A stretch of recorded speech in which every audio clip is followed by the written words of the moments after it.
Yo, what is up, y'all? This is Damage Per Second Podcast, episode 194. We are back on a fine Thursday night, feeling all right. Am I right, Gamer Forte? You are right, sir. You are very right. You are drastically right. You are always right, and that's why I love you. Hey, you know, I wish my wife would say that sometimes. I'm always right. Instead, I'm always wrong. I tell people that all the time. Well, your wife is always gonna say you wrong. That ain't nothing new. Yeah, you know how it is. But I know we're back. We got a lot to talk about, a lot to discuss. A lot has happened since the last time we saw you guys. Appreciate everybody that's here tonight. Shout out to John Wolf, first person in the house. Mickey Dies a lot says, hey, look what channel is finally hosting from the start. Yes, Mickey, exactly. We are all on the DPS channel. We started this about 2 weeks ago, 2 weeks ago, and that's just the way we're going to be going forward. As you see, the starting soon countdown's a bit different. The whole layout is a bit different, and we got an intro that's not quite ready, but I anticipate I'm a manifest it. It will be ready next week. So, you know, make sure you tune in for that. Shout out to Spider 13, Legendary Yobi, the Dark Lord Fusion, and that guy Smitty. John Wolf says epic intro time. So I'm talking about Stilo Facts in the house. What's up, man? How's it going? Forte, what you been up to, man? What have I been up to? That's a good question. What do you think I've been up to? I have no idea, because I've been like, you know, I ain't talked to you since last week until earlier today. Well, you talked to me on Saturday. Well, that was last week. I just thought about that. That was last week. Oh shoot. I have been playing Call of Duty. I started playing a little Halo. I've been jumping in and playing a little bit of really? Yeah, I've been trying to get back to playing on my PC and stuff. Of course, college football and stuff like that. Well, what frames you getting when you're 4090 for Halo? Oh man. Well, put it this way, I am not going underneath the native refresh rate of my monitor. I would expect that with a 4090. I haven't it's like 100. Like last time I looked, with everything maxed out, it was around like 170 frames. Yeah, I think I had like with everything maxed. Did you turn ray tracing on too? Oh no, with ray tracing on, they got the worst implementation of ray tracing on Halo Infinite. It's like when people actually like looked at it, it was like there's barely any difference here. It barely is. But yeah, sure. Why not turn it on when you have the additional headway? It does look good in like visors if you like look at like if you go into the replay booth and you look at like the visors, like say like I forget the map when you're outside is a two-sided base.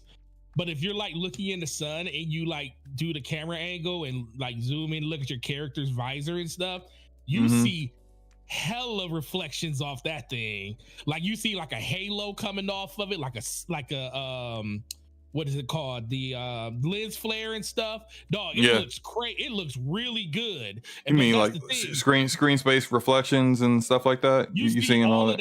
You see all of it, but the question is, you don't really see it while you're playing the game. You gotta like stop the game and like look at the game standing still to like really notice it. It's not like how when you're just like Cyberpunk when you're playing it and you be like, what the heck is that? And what is that? And oh my god, what is that? But no, it actually looks really good. It plays really good. You know what? You mentioned in Cyberpunk, when I talk, you're gonna be mad at me. You're gonna be saying I'm wasting money, but go ahead. Oh no, what you about to do? So I now own Cyberpunk on literally every platform it's available on. Wait, hold up. Why? You already had it on PC. I got curious. Okay, look. No, first of all, let me explain. So I have it on PC. It's the best place to play it, right? And I hate one of my like it's a nitpick. but it's one of my issues. I hate the way they do your saves. It's all in like one place. And, you know, if you ever play Dragon Age Origins, which is something that I'm playing right now too, and I'm going to start streaming a playthrough of it, because I'm going to stream a whole playthrough of the Dragon Age series up until the Belgar comes out on my personal channel. But in Dragon Age Origins, the game that came out in like 2012, I think, you have like, when you create a character, all the saves for that character are in like a subfolder for that character. So you can choose a character and all the saves are there. In Cyberpunk, for whatever stupid reason, CDPR decided that instead of doing that, they would just put every save for every game you create all in one place, as well as the auto saves and the manual saves. And it's so disorganized. And you know how I am. And I just can't like visually deal with it. And I hate when I want to choose a particular character, I gotta scroll down this list forever to find which character save that is. And it's just like, why would you do it this way when you allow multiple whatever. Anyway, so long story short, a long time ago, back before the game got fixed, the game, when they finally allowed it back on the PlayStation Store, it was on sale. And it was like dirt cheap. It was like $20, just the base game, because Phantom Liberty wasn't out yet. And so I bought it because I'm just like, well, that's a great price. And so I don't know why I bought it, because I was playing it on PC, but I bought it. And then Phantom Liberty came out, and then I'm dealing with this issue with like the saves, and I have a problem. So I want to do the secret ending. There's a secret ending. And I'm not going to spoil the game because there's some people who are still playing through it, but there's a secret ending, and it's kind of weird because the only way you can have access to the secret ending is if you have a particular conversation with Johnny Silverhand, who's played by Keanu Reeves, that you say a specific like line of dialogue in a certain order.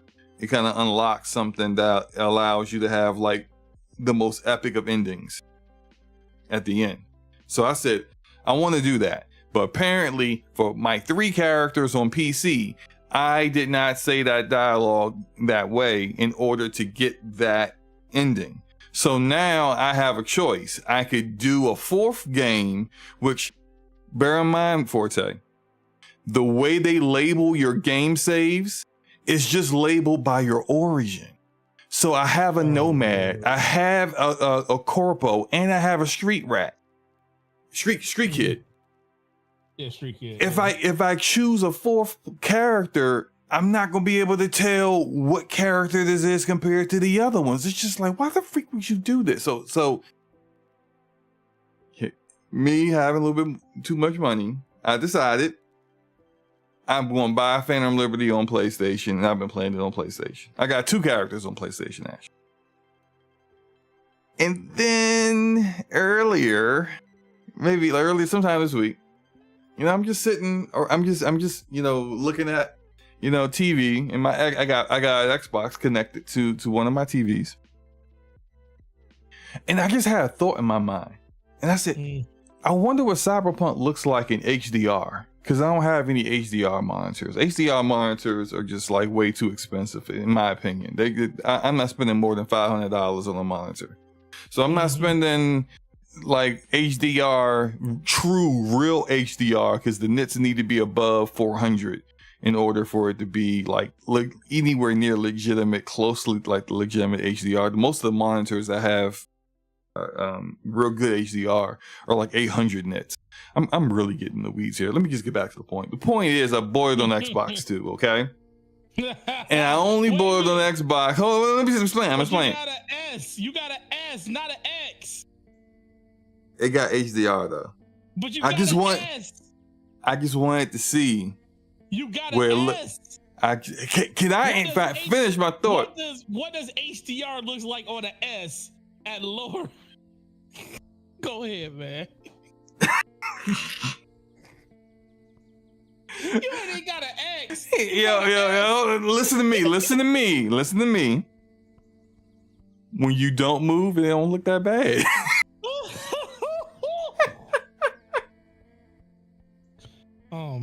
Yo, the HDR is a little transformative. I might have to spurge for an HDR monitor now, man. I might have to do that. Like I think probably the cheapest one is the Sony one, like the End Zone. Was it like M9? Is that it? Yeah, what is it? It's like that's it. It's like $800-900. Yeah, I might have to do that, man. Because until I moved, if I just stood still, it didn't look that bad on the Series S. I wonder how it looks on the Series X with HDR. Or maybe just move my and this is how truly lazy I am, right? I could have just moved my PlayStation out of my office and put it in and I could have saved like what 60, 70 bucks. Well, I think I played 60 because I had some store credit. It was 60. I could have saved $60 by just moving my my PlayStation into my This is what happens when you got too much money in little time. Yeah, pretty much. Yeah. But my bad, I completely co-opted your you discussing your read. That was a great story. It just remind me that you are a whale among whales out here buying games that you don't need to buy. At least you didn't buy a Series X just to, even though that probably would have been that would have been a smarter move, if anything. But, I mean, it would have been cheaper than buy. But here's the thing: if I would have bought this, it is a giant frog, giant electric frog in water. Who's in water? Yeah. None of that stuff makes sense, but okay. Yeah, little side quest, and it's literally there's a wolf at the top of that hill that was like, that frog stole my something. I don't even know what it was. And he was like, can you go get it for me? I was like, bet, I got you, bro. And I just went down there and had some words with this frog. So yeah, this electric frog in the pond. Anyway, I'm with you, I guess so. Let's think about that for a second. If I would have bought a Series X and Cyberpunk just to see what it looked like in HDR, I would have killed you on a mobile. Like, I could have just did that with my PS5, but I literally was about to just get up and unhook the cable and move the PS5 into the living room for like a day so I can just see Series? It. So wait, the Series X is already in the living room, right? Well, there's two. There's a Series S in the living room. You have two of them? Yeah, my daughter has one. And then my son has an old one.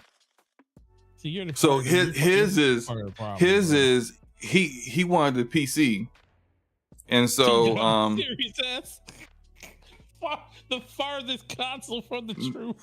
What? No. He first had his first gaming anything was like a Nintendo DS, and he had the Nintendo DS, and then he didn't want to Switch. He wanted the Xbox. So I said, all right, I got him a Series S. Then you just after defaulted to a Series S for him. You defaulted to a Series S. Let me ask you something, SloMo. I'm not No. I don't think you quite understand it. He had never had an Xbox before.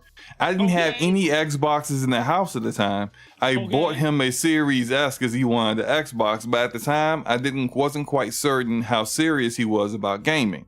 So I wasn't going to buy him a Series X, and then he just don't do anything with it. So did you he ask actually. him? Well, I mean, you can ask your kids, "Are you serious about this?" And they'll say, "Yeah, I'm serious about it." But and then 3 weeks later, it's collecting dust. But guess what, SloMo? If he didn't use it, it would mean you still have a Series S in the house, an X in the house that you could use. And the only time I would have thought about using it is when I wanted to see what Cyberpunk looked like with HDR, and I was too lazy to move my PlayStation to find out. Exactly, that's not worth it. That's just not worth it. But still, so anyway, look, just listen to me, okay? So he wanted the PC, and I built him a PC like how do we go last year? a PC to a Series S. But go ahead. Yeah, and he loves his PC. He's on that thing 24/7. I mean, he don't play much, but you know, basically Roblox and Minecraft and what's the other game he plays? I can't remember. He don't play nothing but games that don't even push his PC. This whole Slayton Society in Nadella says this man bought a $70 game just to not plug his PlayStation 5 up in another room, but bought his boy a Series S. That's what I'm talking about.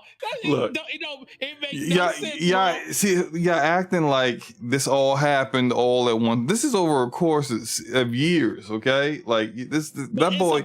It's a pattern. No, listen. Just listen. So the Series S. Oh, I'm trying to think. Why do we have two of them? My daughter.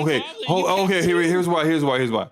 My daughter wanted one when he still had his Series S, so I bought her a Series S. So they both had Xboxes at the same time. Okay. Then he wanted a PC, so I built him a PC, and then so then he didn't need the Series S no more. It was collecting dust. So that's when we moved it into the family room.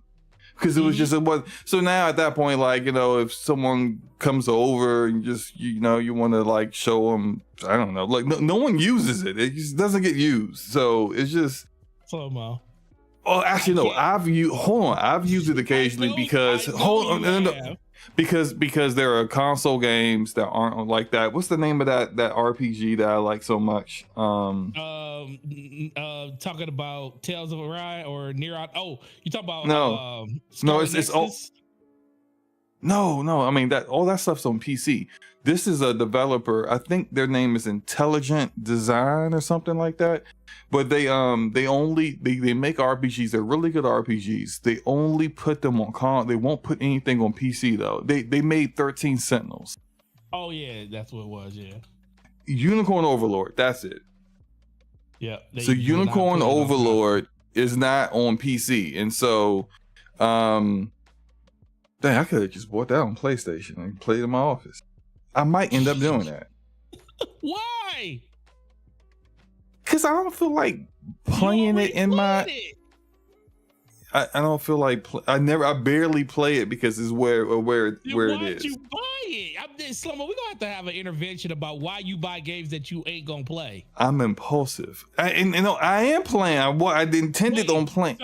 So you're impulsive. I'm like a good third of the way through that game. I'm just listening to what you say. You say your kid wanted a PC, but instead of buying him a PC, you got him an Xbox.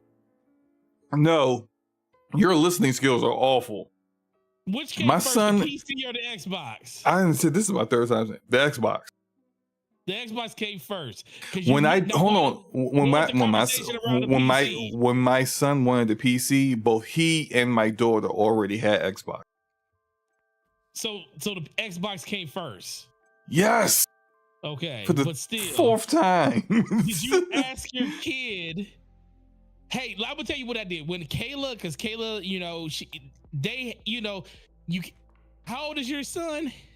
He's 14 now. He's 14. Yeah. So he knows about consoles because you had an Xbox One X and you had a PS4 Pro. So he knows what consoles. Oh yeah, he's known about consoles his entire life. Yeah. Yeah, his whole entire life. When my daughter asked me for a console, she said she wanted an Xbox. I was like, okay, cool. Do you care about graphics? Do you want the game? Do you care about how the game looks? Or do you care about how the game plays? Or do you just want an Xbox so you can play games? And she told me, I just want an Xbox to play games. Cool. So I bought her a Series S. If my daughter would have told me, because the reason I asked her that question, she would have said, oh yeah, I want my games to look good, or I want my games to play as good as they can. The reason I asked her these questions, I would have bought her a Series X, but she only has an Xbox One. Now I did upgrade her to the black one because she kept complaining about space. So now she has a Series X, but she just said she wanted an Xbox, but I at least asked her the question like, hey, what kind of Xbox, what kind of games do you want to play? See, you just I already knew what kind of games because like hold on, listen, my son. I bought it because I knew that even a Series S would run the kind of games my son plays easily. What does he play other than Roblox? That's it. And Minecraft. Well, my daughter plays Mortal Kombat and everything, and she didn't get and occasionally Fortnite if one of his friends wants to play Fortnite. Doesn't he play Fortnite with you sometimes? If I force him, but which I don't no more because I know he don't really want to play it. He doesn't play anything that is. I'm not going to say he's a casual gamer because there's a whole misconception of what casual gamers are. People think that the kind of games you play make you a casual gamer, but like a casual gamer is someone who is just they casually.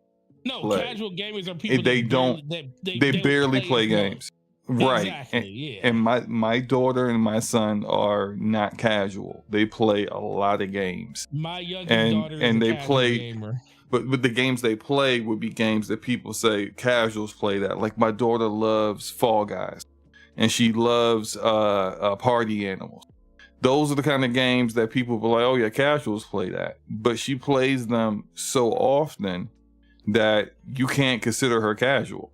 Because she plays, she sinks a considerable amount of time, and she beats Sonic the Hedgehog 1 and 2, and she loves Sonic, unfortunately, and she plays those games faithfully. So does my son. So it's just we're down a large rabbit hole here. Look, the point is that I gotta stop just spending money on stuff sometimes that I'm just not. That ain't gonna never happen.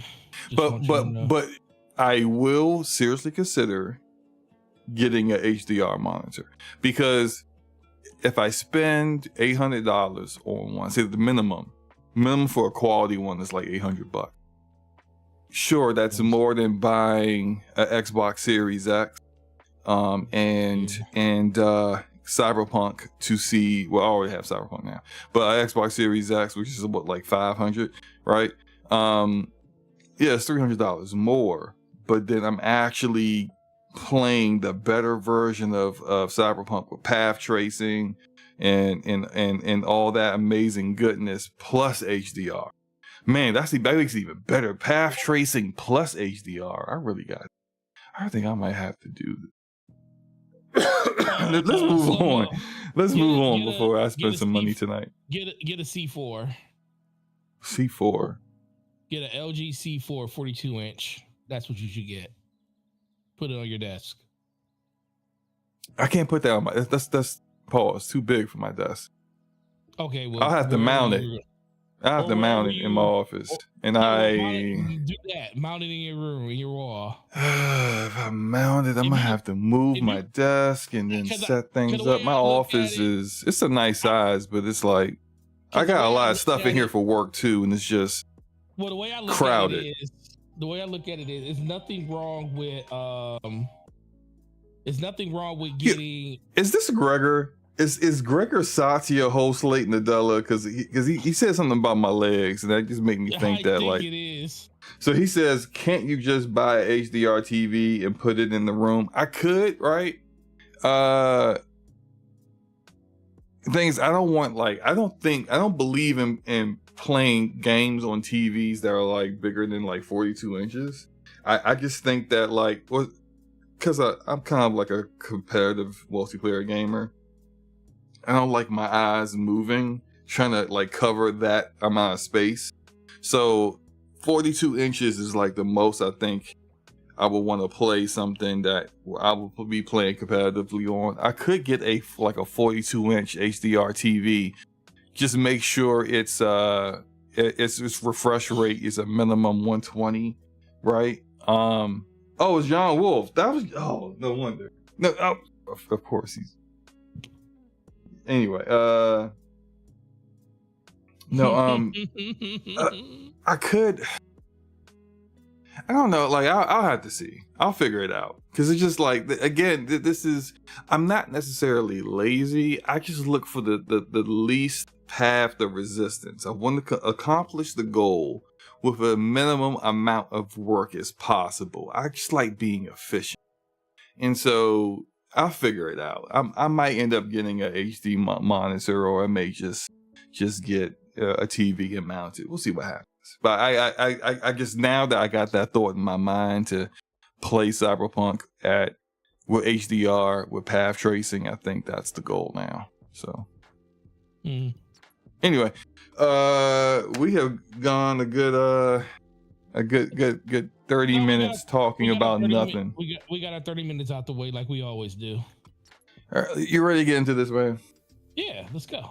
Oh, it's Just Wait. Oh, okay, that's who that is. Funny name, Satya, whole slate Nadella, because it is definitely the whole slate, whether people believe it or not. But yeah, good name, bro. The whole slate over time. Yobi says he's streaming Outlaws, Star Wars Outlaws, something. Oh, I wanted to talk about that actually. Outlaws. Actually, that's going to be a part of the next topic. On my TV and PC. A month. Yeah, that's what I did. I just resubbed the Ubisoft Plus, and I just started playing the game today. And I just did maybe like a good 15-20 minutes. I wanted to make sure I had some gameplay of it, because I've been genuinely interested in the game, but haven't had the time to play it. But I did want to discuss. I think that game is somewhat relevant to our first topic, and talk about what that topic is. How important is character design in the success of a game? And I think this topic really has been kind of like on my mind, and really something that I've been seeing people bring up and talk about frequently this over the past week, due to games, the success of some games, the lack of success of some games, and I'm looking at people's complaints, and there's a lot of people out there that just, when someone complains about a game, sure, all they say is the game's trash, and they don't never really describe anything about the game that says it's trash. Well, why is it trash? You know, like, why does the game suck? Why is it not good? And they can't seem to be able to nail that down. They can't. They can't. They can never express their opinion on why. And when people do express their opinions on a game, and typically, I think it's important, if someone's going to say a game is trash, that they play the game, for sure, right? I think that's important. But at the same time, I think it's also relevant of why someone refuses to play a game, especially if the game has a upfront price, aka a barrier of entry. Well, why don't you think this game is worth your money? Why don't you think this game is worth whatever price tag the developer or publisher put on it? And what I've been seeing when it comes to Concord, which is the gameplay I'm showing right now, the vast majority of the people who are talking about why they don't want to play Concord, outside of just it's trash, it should be free to play, go woke, go broke, all that stupid nonsense. Forget all that stupid nonsense. Why don't you want to play this game? They hate the way the characters look. Just straight up hate the way the characters look. And that doesn't mean that there aren't some characters that do look cool, but they just hate the way these particular characters look, whether they think they look corny, whether they think they look ugly, hideous, whatever. And it really kind of brought up to me some prior games where, the game wasn't a bad game, but it didn't resonate with people, like Bleeding Edge. And I think, were you on Scum? You weren't on Scumcast last Saturday, right? You were, right? Yeah, I was on there. But were you on there when I started showing the characters for Bleeding Edge and Concord? No, I wasn't. I saw it because I was watching it on my phone at work at that time. But I remember you, because you were talking about, you want to see a game that that died, and then you started showing Bleeding Edge characters. Yeah, I'm gonna do it again because I think it's important for people to understand. I'm not trying to be mean to Ninja Theory, Bleeding Edge, anyone who made that game, but I think it's important to know these things before you go out and you actually make a game. Because why spend years and years of your life working on something that ends up failing, and people don't even give it a chance? And if all it took for someone to give your game a chance is for someone to simply go, oh, I like the way that character looks, I wouldn't mind using that character. Mm-hmm. Now I'm actually seriously paying attention to that game. And and I had a conversation, shout out to the Black Viking, because I was having a conversation with him about this. And he mentioned, because I was talking about Overwatch, and I said Overwatch doesn't have this problem. Oh, we know the Overwatch community is a little out there. And the Overwatch community loves the way those characters look. They play the game. They've been invested in that game since 2016. And he's like, yeah, but there is Roadhog. And for anyone, I don't have a picture of Roadhog to show, but for anyone knows who Roadhog is it's like a half pig fat guy or something. Like, he looks disgusting. And I'm like, true, like, they do have Roadhog in the game, and that's a good character. He's actually a very, very good character to use in Overwatch. And anyone who's played Overwatch knows he's got this like grappling hook chain thing that can like keep DPS and ranged characters that try to stay away from him close to him. He has a lot of health. He can tank things. He's a really good character, right? But I said to the Black Viking, I said, yeah, I mean, like, Roadhog's great, but like, have you ever seen Roadhog in any of the marketing for Overwatch? And he had to admit, that's a good point. You don't see characters like Roadhog in the marketing. Who do you see in the marketing for Overwatch? You see Tracer. Tracer. Widow. Widowmaker? Widowmaker. Yeah, Widowmaker. You see those kind of characters, which has a particular character design that works. You see Winston, who's a smart gorilla, but he looks cool. You see Reinhardt, who looks cool. You see, I don't know the name of this character because I stopped playing Overwatch by the time they brought her in. But I know some of my Division peeps, shout out to them, they play Overwatch still. And they were just going crazy. These are actually three girls, by the way, going crazy over this one female tank they put in the game because they loved her abs. So look, people can have their thoughts on, and judge people who feel that kind of way about the games they play. Me personally, you see, I got Concord gameplay on the screen. I'm level 22, I think, or 21 in Concord. I've sunk a lot of hours in this game already. I play Bleeding Edge. I do not care. If the gameplay is good, I'm in there. But I'm not going to judge people who feel the way characters look means a lot towards their interest in a game. That's their personal, preferences on why they want to play a game. And gameplay is king. But gameplay clearly, for a lot of people, is not the end all be all for why they want to play a game. So look, I'm gonna start looking up some of these Bleeding Edge characters. I'm gonna actually show this one. This guy is Azrael. I think he's like an angel or something. They didn't even, when I stopped playing Bleeding Edge, because I knew it was just like it was going to die. They weren't really coming up with anything new. They didn't really listen to any of the people that were in the beta. They came out with this. This probably may have been the last character they launched in the game, and I think he looks cool, but I think this was their adjustment to the lack of interest in the game, and so they made a character that was more traditionally cool looking, or that people would have an appeal to than what a lot of their other characters were. And those other characters, this one right here, Buttercup, was all over the marketing. So you remember when I said Blizzard made Roadhog? He's a good character, but you never see Roadhog in any of the marketing. If you do see him, he's in a collage. He's in a group shot of all the Overwatch characters, so you can barely point them out. Buttercup here is in front and center in all the marketing for Bleeding Edge.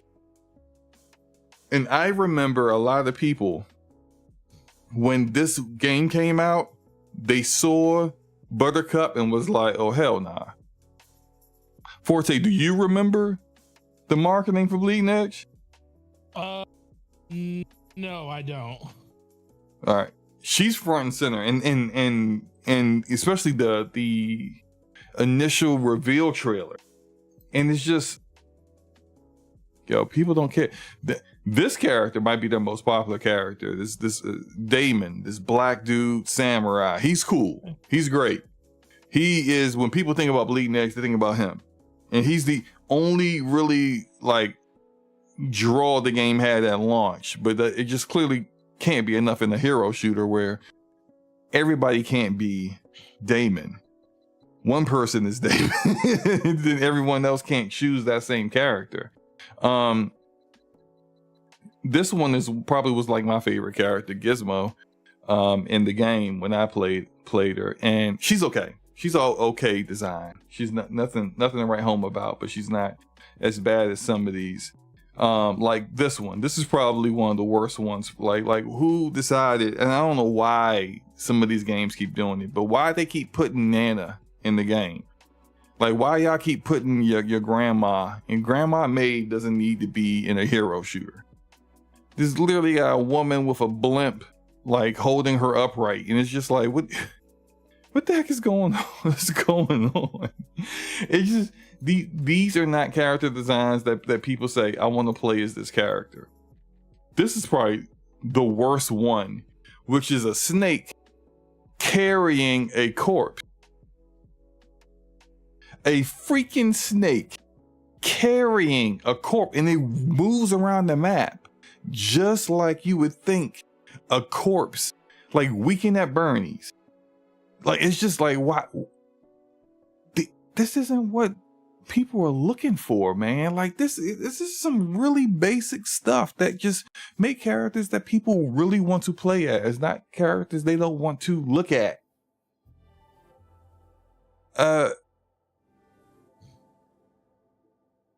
Look at that. A dolphin. They put a dolphin in the game. A freaking dolphin in a mech suit.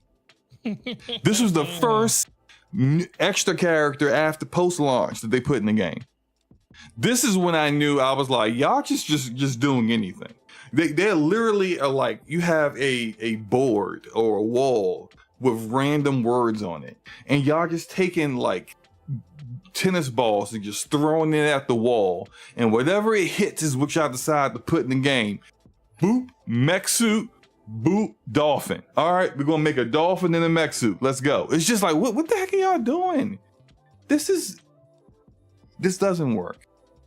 And I think the last one I'll show, and it just really just kind of shows how off the wall they were. This probably might be the coolest character in that entire game. Zero Cool is this teenage kid who sits on his cell phone the entire game.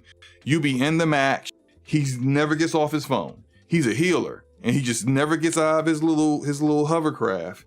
He just heals people, and he's on his phone. And he doesn't break character. It's great. I thought that was fantastic. But you got 3 characters out of a dozen that people think are cool. 3. And it's just like, that's not going to get people to try your game. Because like most people didn't even know Zero Cool existed. Forte, did you know this character was in the game before I started showing it? No, this dead game that's no longer supported?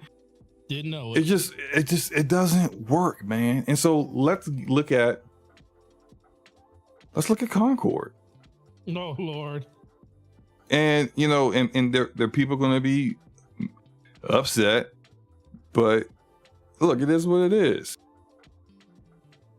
As a black person, I'm offended that you dress this black woman like this. I knew you was gonna say that. It's like if MC Hammer fathered a child, and that child got kidnapped as a baby and sent to space, and she grew up around like a bunch of weirdos who dress like MC Hammer, and then this is where she is. Just like, who the heck came up with this? Look at the shoulder pads. Like, what the?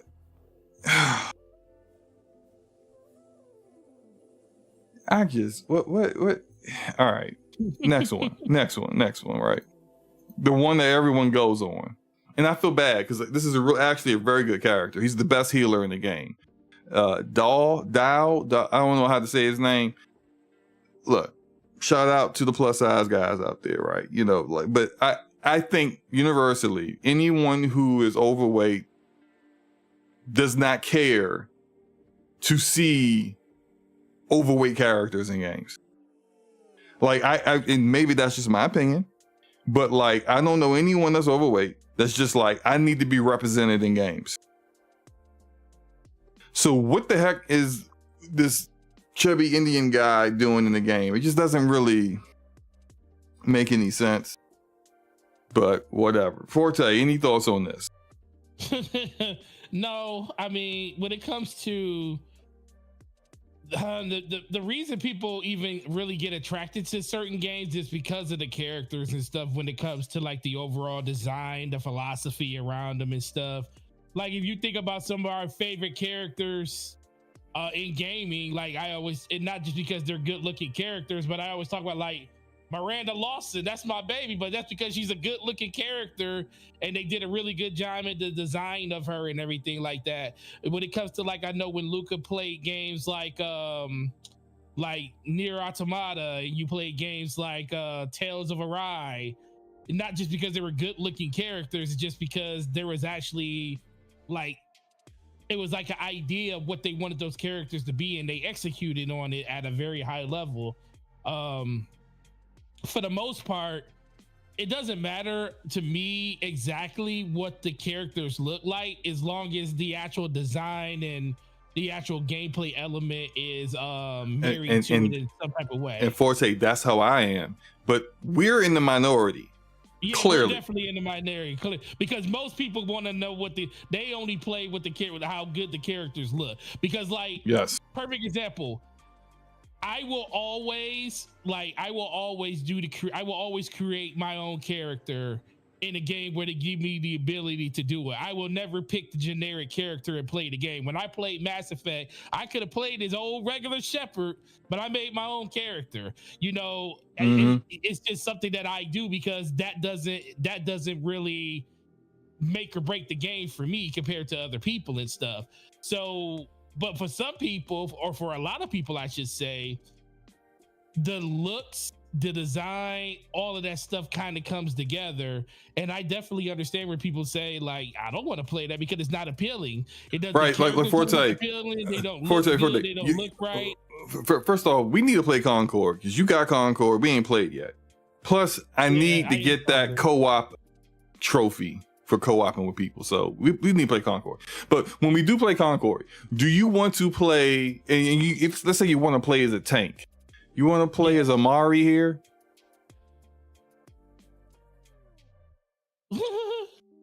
see, if you did, you just would have said yes. I would, but you're right. This character is actually my favorite character in the game, Haymar, and her movement, you probably will understand. When you play Overwatch, who was the first character you played with in Overwatch? Tracer. Same. Yeah. And then when I realized that she wasn't like that easy to play with because her health is so low and she can die just like that once I learned how to use her, like that made it really dope. But then after her, it was Soldier 76. After him, it was the Diablo dude with the double pistols, where he would turn the smoke and stuff. Like, you know, I mean, like I would go down the line, but no, Haymar here, she's very vertical. Her movement is like a warlock in Destiny, which makes sense considering these are former Destiny developers, that they would have a character that moves that way. But like, yeah, like very easily, I know a lot of people complain about the movement in the game, and I think it's mostly because all these characters have their own specific movement that once you learn it, you can move around the map much better than if you're just thinking of moving around all the same way for everyone. I can tell when people are using Haymar and they don't know what they're doing. And it's because they're running on the ground.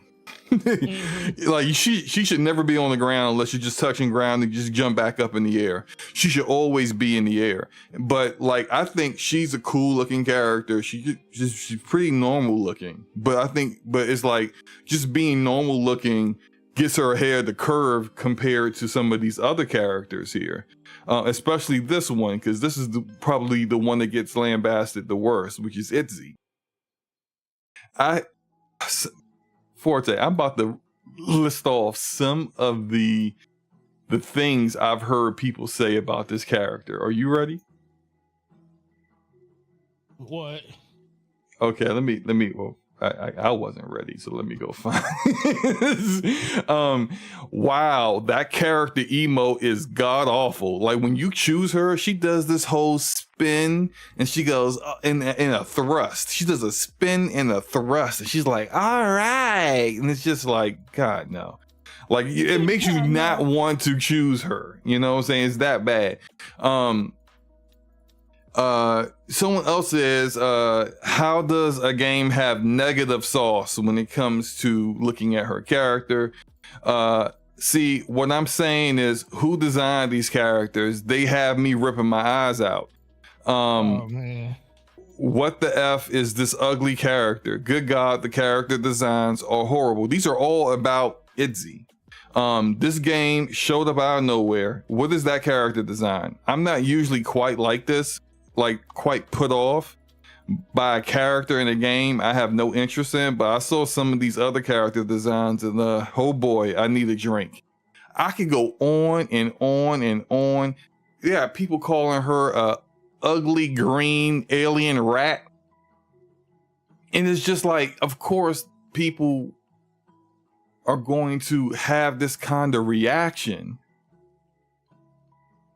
when you don't like Itzy is a good character in the game, like a good DPS character. You get a lot of kills with her. Itzy doesn't need to be like at the forefront. It's like her in the background, but you don't have any cool looking characters to promote. Like this other one is a kind of like a support character, Lark. Like what am I looking at? Am I looking at a fungus? Is this a mushroom? Is it a mutant? But what is it? Like it's just, you know, and again, you can look past that stuff when you just want to enjoy the game. But Linux here is, you know, this is the one. He's the main reason why everyone calls the game like a bunch of Guardians of the Galaxy rejects, because he looks like he's straight from Guardians of the Galaxy. He doesn't look bad. He just looks generic.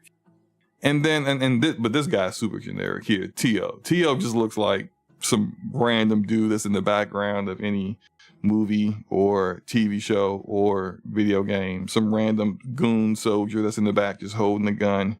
No dialogue, really nothing to say here. And it's just, when those are your better character models, I think it's going to be problematic. Now, so we can get into the real discussion on this. Forte, have you played Star Wars Outlaws yet? I have. I played a little bit of it, probably an hour and a half of it. All right, man. So let's talk about K-Vest real quick. Uh-oh. So I really kind of felt like when people first started complaining about, after they showed like some gameplay, and people were complaining about her face, that I was like, it's a little overblown. It's not that serious. Like, yeah, she doesn't look like the actual actress that voices her and is mocap for her. But I was just like, ain't that serious. Like, she kind of looks like her. Like, maybe they just didn't want her to look exactly like the actual actress, you know, whatever. But then I started thinking about, like, even though this wasn't a good game, but Forspoken, the actress for Forspoken looks exactly in the game as she does in real life. Then I saw screenshots of, like, side by sides from Black Myth Wukong of all the female characters in Black Myth Wukong and how they look compared to how they act, like their characters in game look, and it's the same face. So it really got me. Is this a Western thing?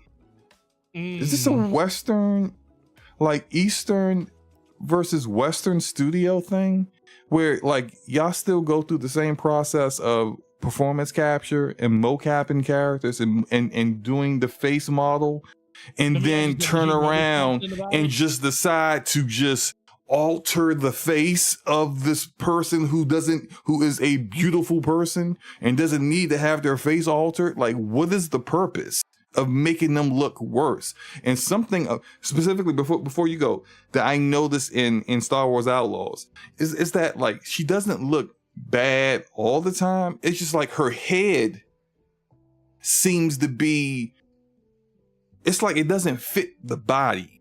Like, she's very thin, but then she's got, like, this kind of, like, head that doesn't really match the dimensions of her body. It's almost like they took her head off and then they altered it and they stuck it right back on her body, and she just looks weird. But it's not all the time. It's like you'll see her at some points and she looks fine, and then at other points she's just like, whoa.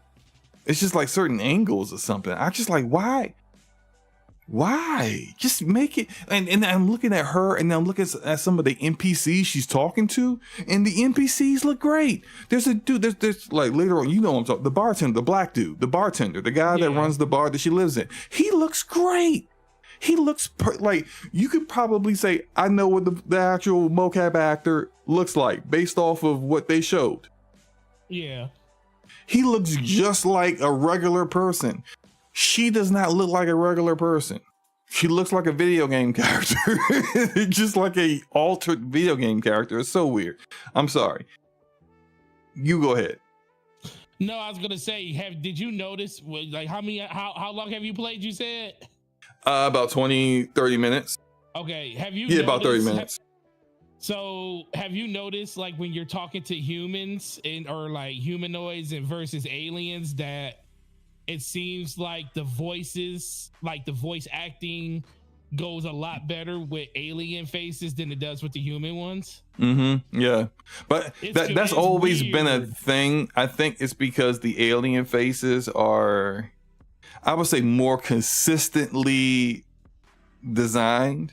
Because I noticed that with Mass Effect Legendary Edition, where the when they did a remaster of Mass Effect 1 through 3, all, like, the alien characters like Liara, Garrus, Tali looked amazing. They looked so much better than before. Whereas Shepard and Miranda and all the other human characters didn't look that different, that much better. And here's the black guy. This guy looks great. He looks great. And I'm just like, why is there, like, she's the main character. Why does she look worse than a freaking NPC? It doesn't make sense to me. My bad. Go ahead, man. No.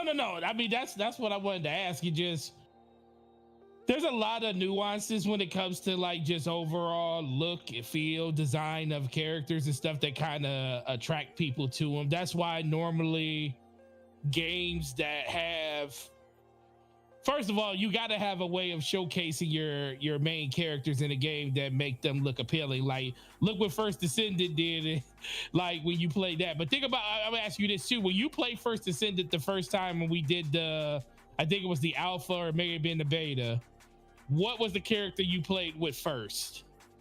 For me, I actually chose Ajax, which was the dude with all the he looks like a He looked like a Titan. Yeah, there we go. He looks like a Titan from Destiny. Yes, that's who I chose first. I picked I forget the girl's name. I picked Vessia. Yeah, I picked the ice Vessia girl. the first time. The ice girl, yep. I picked her the first time, and then when the official game came out, I picked Ajax because of all the characters so far that you could pick from the three of them. Those were the two most appealing characters, and I was like, okay. The third one wasn't bad or anything. It wasn't horrible. He wasn't horrible.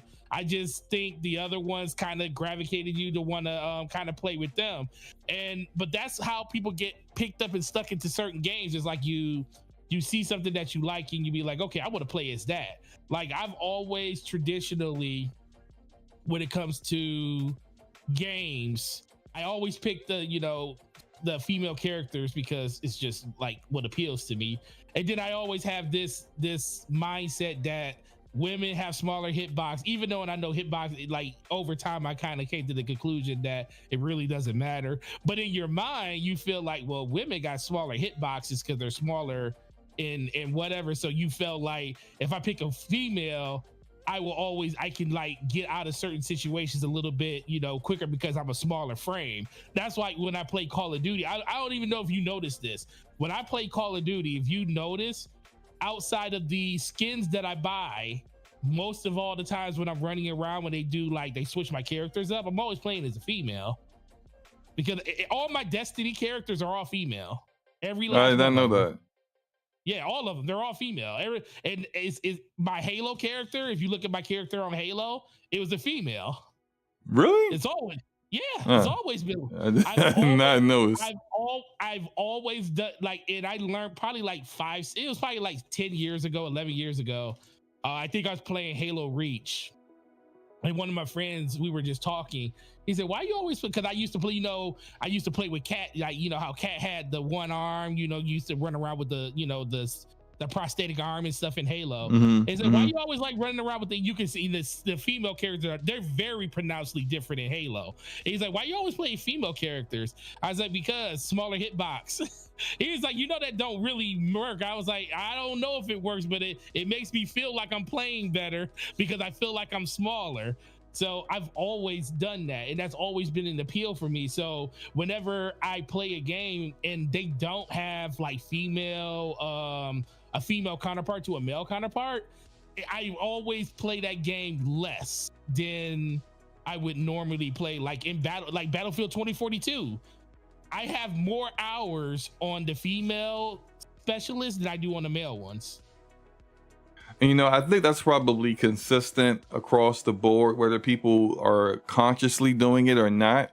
I think that's probably consistent across the board when it comes to the characters that are chosen, which is odd to me considering how like Ubisoft at one point like refused to put a female assassin in Assassin's Creed. Remember that? They said like they said they were like harder to design or whatever, whatever nonsense they came up with to make that whack excuse. I just find it like interesting that I'm looking like in my first 30 minutes of this game, which by the way, visually fantastic. I'm playing this at max settings on PC. I haven't run into any bugs yet, but I'm fairly early on, and there was a massive patch I had to install before I started. So maybe a lot of the issues that people were dealing with prior in review process and when early access first began are like issues that I'm not seeing because they patched them already. So I'm not dismissing anyone who had those experiences, but I just haven't noticed them yet. But just looking at like this cutscene, there are like moments where she looks fine, and then there are other moments where it's just like she's got a different chin or jaw. I can't really put my finger on it, but it's just like she has like a different facial structure in almost every cutscene. It just like it changes. It's so weird. But Forte, you still there? I feel like I lost you. Forte? All right. Yeah, I'm resetting my thing because it didn't reset on me. Oh, okay, cool. But yeah, about the game, I think the shooting is fine. I do think it's a bit basic with some of the cover shooting, which I'm kind of like surprised that Massive didn't really go really in on that, considering they made the Division games and cover shooting in that is really good. But they have a I don't know if it's like there's gonna be like a month or two from now where there's like a patch that like fixes KVS, or even if they would eventually do that. I just noticed that these kind of discussions tend to happen more with Western developers than Eastern developers, and I don't understand exactly why they feel the need to take an actress that is just she looks fine. You just put her in the game. I understand you may want to change your hair because clearly KVS's hair is different than the actual actress's hair, which is fine. But when you see this like consistently happening on a regular basis, it just makes you wonder what the purpose is, and if they really understand like what gamers are actually looking for. I'm not saying everyone's looking to bang a character that you created. I'm saying that people just don't want to stare at like a character that looks like Smeagol from The Lord of the Rings. Like, just they don't want to do that. Go ahead. So I have a teenager here, and I asked her the question. I said, hey, and she doesn't know anything about this, so I said, hey, do character design and look matter to you in certain games? And what did you say, Peyton? Sometimes. Why is that? What makes you like, what about, and can we get for those who haven't heard your daughter, drop her opinion on the show before, how old is your daughter? She is 13. 13. Okay. So what makes you decide, like, what does that come as, like, what does that become something that you actually look for? Sometimes I look for like culture appreciation in character designs. You are sorry. Oh my lord. I'm sorry. Go ahead. I was dragged into this. Well, you had a good point that you said. So go ahead. Like, so what is it? Some things that you look for when it comes to character design? Like culture appreciation. And what else? Now, if you don't see that in the game, does that make you not want to play it? What about the looks and the design of how characters look and play? Does that matter to you? Sometimes. Like, when does it and when doesn't it matter? Like, the thing is, if I don't like the designs of characters, I'll just look towards like the storyline of the game, and if I like it, I'm like, okay, I'll just play it. So if the characters are good, if the designs are good. Well, here's a question for. Oh, I'm gonna ask you this. When you play, why do you play Hunk of Star Rail? Why do you play it? Storyline. But what do you have an attachment to the characters for the story, or do you like the way that the characters look in the game? For the story. So it's nothing to do with looks. Part of that was mostly for the story. So my daughter's a story person. So she can. So you saying you can overlook the look of characters if the story is good? Yep. But can you play a game just because the characters look good, but the story is like okay? Yeah. Well, see, here's my question. No. Go ahead. Here's my question for her. Would she not even consider a game? If it's okay, I'll play it. Would she not even consider a game if the characters don't look decent? All right, ask your question again. She can hear you. Would she not even consider playing it, like even thinking of playing a game, if the characters looked like weird or like ugly or just weirdly designed? Would you? She said it's 50-50. Okay. She does play some very. Go ahead. She like right now. What are you playing right now? She's playing Avatar right now on the PS5. So. Well, yeah. I think the Avatar is a very popular IP in the movie theaters as well. I think the Na'vi are. I don't think that those are like ugly designed characters. Like they definitely have an alien look to them, but they're not like unappealing. Like people don't want to kind of like, they're not like a race of aliens that you kind of don't even want to look directly at. You know how, like, for example, the xenomorphs in Aliens, like they're a massive part of the IP. Mm-hmm. But in every single Aliens movie, what do we really focus on? The humans. The humans are always the focus on those. Right. An alien movie wouldn't work. Like Predator movies. Right. An alien movie or a Predator movie wouldn't work if those characters were took up the majority of the screen time. Like I haven't seen Alien Romulus yet. I'm probably going to see it in another week, but I haven't seen it yet. But it'll take up a lot. Yeah, but it's like the focus is on the humans and their struggle. Yes. And the aliens are a central aspect of everything, but the focus is on the humans.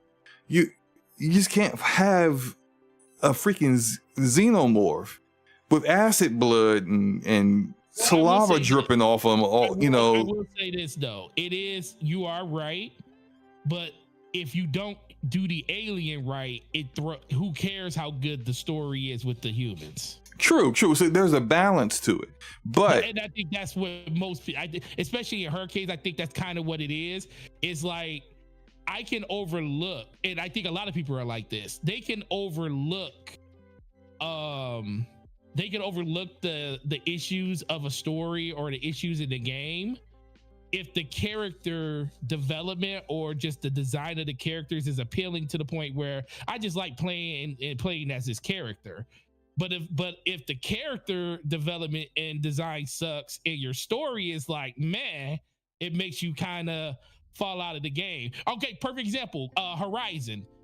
I feel like Horizon, some people like the way I don't have a problem with the way Aloy looks. Aloy is I don't have a problem with she looks either. Yeah, I don't have a problem with she looks. She's a good character to me. She's got a boring personality. That's really and her personality isn't good enough to carry a story that, in my opinion, Guerrilla doesn't do a very good job of telling. It's an interesting story, but how they tell their story tends to make it less interesting to me.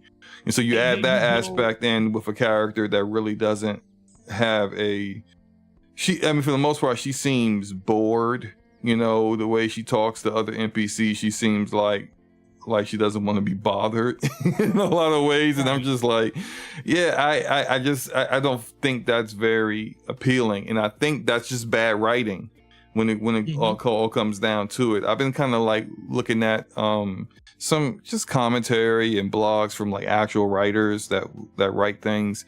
And when they talk about how people are writing like female characters today, it just seems like they have this idea of what a strong character is supposed to be, but like their idea of strong is she has no weaknesses.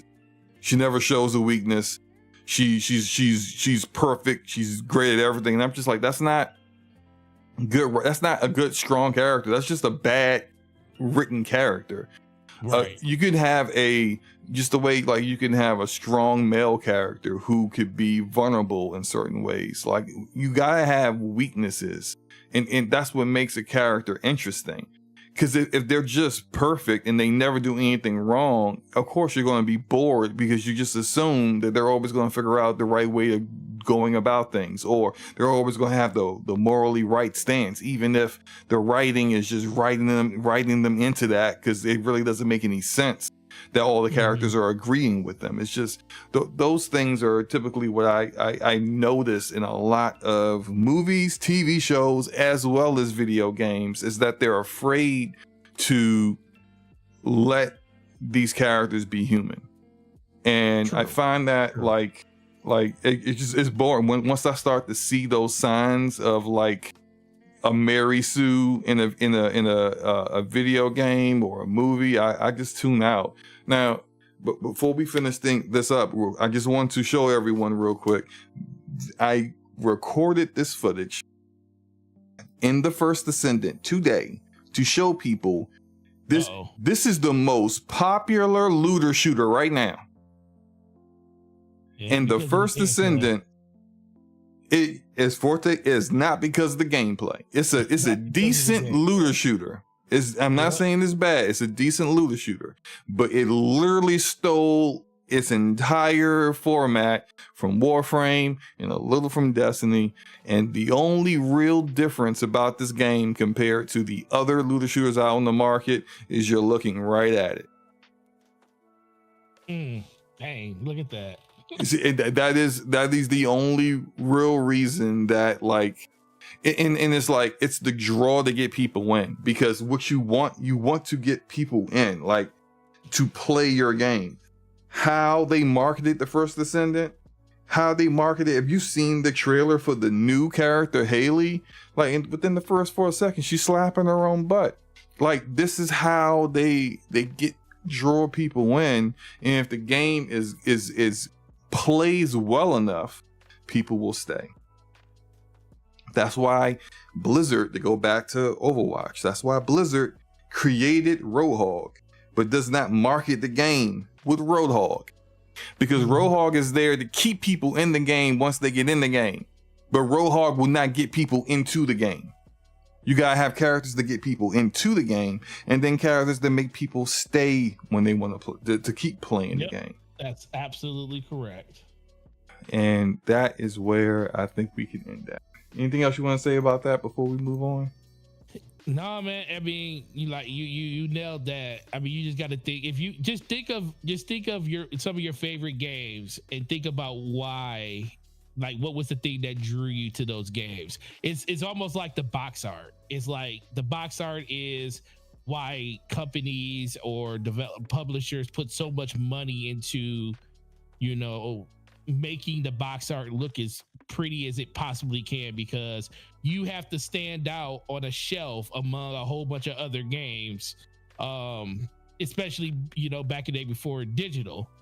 So that was like the number one thing you had to do, stand out. It's like YouTube. If you see a bunch of YouTube videos, you're gonna and they're all on the same subject, you're gonna pick the one with the best looking thumbnail, because that one just stands out for you. So it's all about the looks and the design of that. Games are the same way. So I challenge everybody in the chat, just think of some of your favorite games and what was the reason you even purchased that game. Because, we all started somewhere. I buy Zelda games now because I just love Zelda. It has nothing to do with the box art. It has nothing to do with the characters. I love Zelda. Same thing. Oh, man, you're right, though. I'll buy Mass Effect because I love Mass Effect. You will buy Zelda games just because you love Zelda. But what did the first Zelda game have that no other game had? A gold cartridge. A gold cartridge. I remember when I was a kid. The first one. I remember I was a kid. This one kid in my neighborhood had The Legend of Zelda, and it was a gold cartridge. And he I don't even remember him playing the game. He was just like, "Look, I got Zelda. Look at this. It's a gold cartridge. It's a gold cartridge, dog. It was beautiful." And it was just like, I was like, so. Like, I mean, how does the game play? And when I saw the game, I was like, all right, you can keep that, bro. But like, I've never been a Zelda fan, so don't be offended by that. But Zelda got its start because Nintendo had the foresight for the first time that they put a Zelda game out. On top of the fact that a lot of people loved the game after they played it, but the reason they bought it is because, like, dang, it's got a gold cartridge. What's so special? It's the only, yeah, exactly. The only one with a gold cartridge. What's so special about that? And it's just, hey, look, marketing. It works. It works. So that's what these companies are doing with their games. It's not by accident you put characters on. Like, I remember Warframe. It's not an accident that characters like Nyx and Nova Prime and Nova, and them were some of the characters they showed outside of Excalibur and stuff. Yeah, and Excalibur's like a ninja. Like he's cool. He's too cool for school. This is why he's the face of Warframe, because he looks dope. Right. You know, it's just it's the way you do things. And when it comes to marketing, you know, you need to, if you have something that can actually translate to different forms of media, you do that. Which is why Remedy has now entered into a strategic partnership with Annapurna Interactive. That is a nice segue, sir. Oh, thank you. By the way, I lost all my Control gameplay, so I had to find an old video I made about Control in order to find some gameplay of Control. Anyway, yes. So this is what's going on, right? Remedy is partnering with Annapurna. Well, I don't think they're called Annapurna Interactive. I think they're just called Annapurna now. But they are they're in a strategic partnership with them now. Annapurna is going to co-finance the development of Control 2 with Remedy. I thought this would have been a part of the 3-game contract that Remedy signed with Epic, but I guess not, because that would have because Alan Wake 2, the Alan Wake remaster. Oh, and then there's a multiplayer game they're making. I forgot the name of it, but maybe that multiplayer game is a part of that 3-game deal that Remedy is doing with Epic. So this will be outside of that, and so it's good that Remedy is secure financing for Control 2. But in addition to that, they are also going to be bringing Control and the Alan Wake franchises to TV and film. And according to Mikhail, I'm gonna butcher this, Kazarurinen? You look, all right, Mikhail, Remedy's creative director of the Control franchise. We're super excited to get Annapurna on board. Annapurna's creative values align perfectly with ours, making them an inspiring partner for the journey ahead. We at Remedy have been working on Control 2 for a while already. It's looking amazing, and we feel Annapurna is the perfect partner to work with as the game development is moving forward towards production and eventually across the finish line. So it's not even in production yet. So we got a little while before Control 2 comes out. But I think that considering the kind of games that Annapurna makes and publishes, it kind of makes sense for them to partner with Remedy, considering Remedy is very much a very narrative and cinematic driven. Forte, do you think they'll have a TV show or film lined up as a tandem release for Control 2 when it comes out? Do we have any notion on when that may happen for Control 2? Because I know they are working. Well, they said they're just getting into production, so I mean that could be anywhere between 2 to 3 years. That's a next gen game, basically. yeah. So we're talking like 2026 at the earliest. I mean, if they were smart, especially, I mean, they just set up did this partnership, so it will be in their best interest to have something set up for the release to come in tandem with that, because we already saw what could happen if you have a successful TV show lined up and come out. You know, even though in Fallout they didn't have a new Fallout game, all the previous Fallout games surged in sales. They were they literally charted on NPD. It was so good that they did. That was across digital and physical media. So it would be very, very behoove to them to actually have something ready around that. Not saying it has to be like a day and day thing, but I'm saying like if the game releases, I feel like the show should always come first, because I feel like it would give people a reason to go out and purchase into that new media. Because when, let's say the game is already out, I think it mostly will appeal to people that already have the console and they already are in the ecosystem, so it's an easier sell for them to do, even though they will get people that will probably go out and buy consoles just to experience it if they liked it enough that way, versus if you have a show and you are like in the throes of actually doing it, you set up, you know, what do they call it, guerrilla marketing inside of the game. Because I remember there were certain things in Fallout where they do that a lot, by the way. Remedy always references the next game they're working on in the current game that they're making. Exactly. So like, and did that inside of Quantum Break. They were doing guerrilla marketing inside of the game for that. Yeah, that's a staple to how they kind of get their fan base ready, prepared for the next thing. Like they did. The final DLC for Control had Alan Wake in it, and you can definitely tell that it was something that like they were working towards having, so that people were ready for what the next thing was going to be. That was the AEW DLC, right? AWE. Yeah, AWE. Yeah. So, Alan Wake expansion. Duh. So let me ask you this. What did you think? Because I know you played Quantum Break. Mm-hmm. What did you think of the TV component to it? I thought it was a good idea that had poor execution. I did too. So it was too long. It was like these episodes were too long, and essentially it's part of, like, you know, my criticism I have with Kojima, even though people act like Kojima is above reproach. 30 to 40 minutes of break in between gameplay, basically, to watch the show.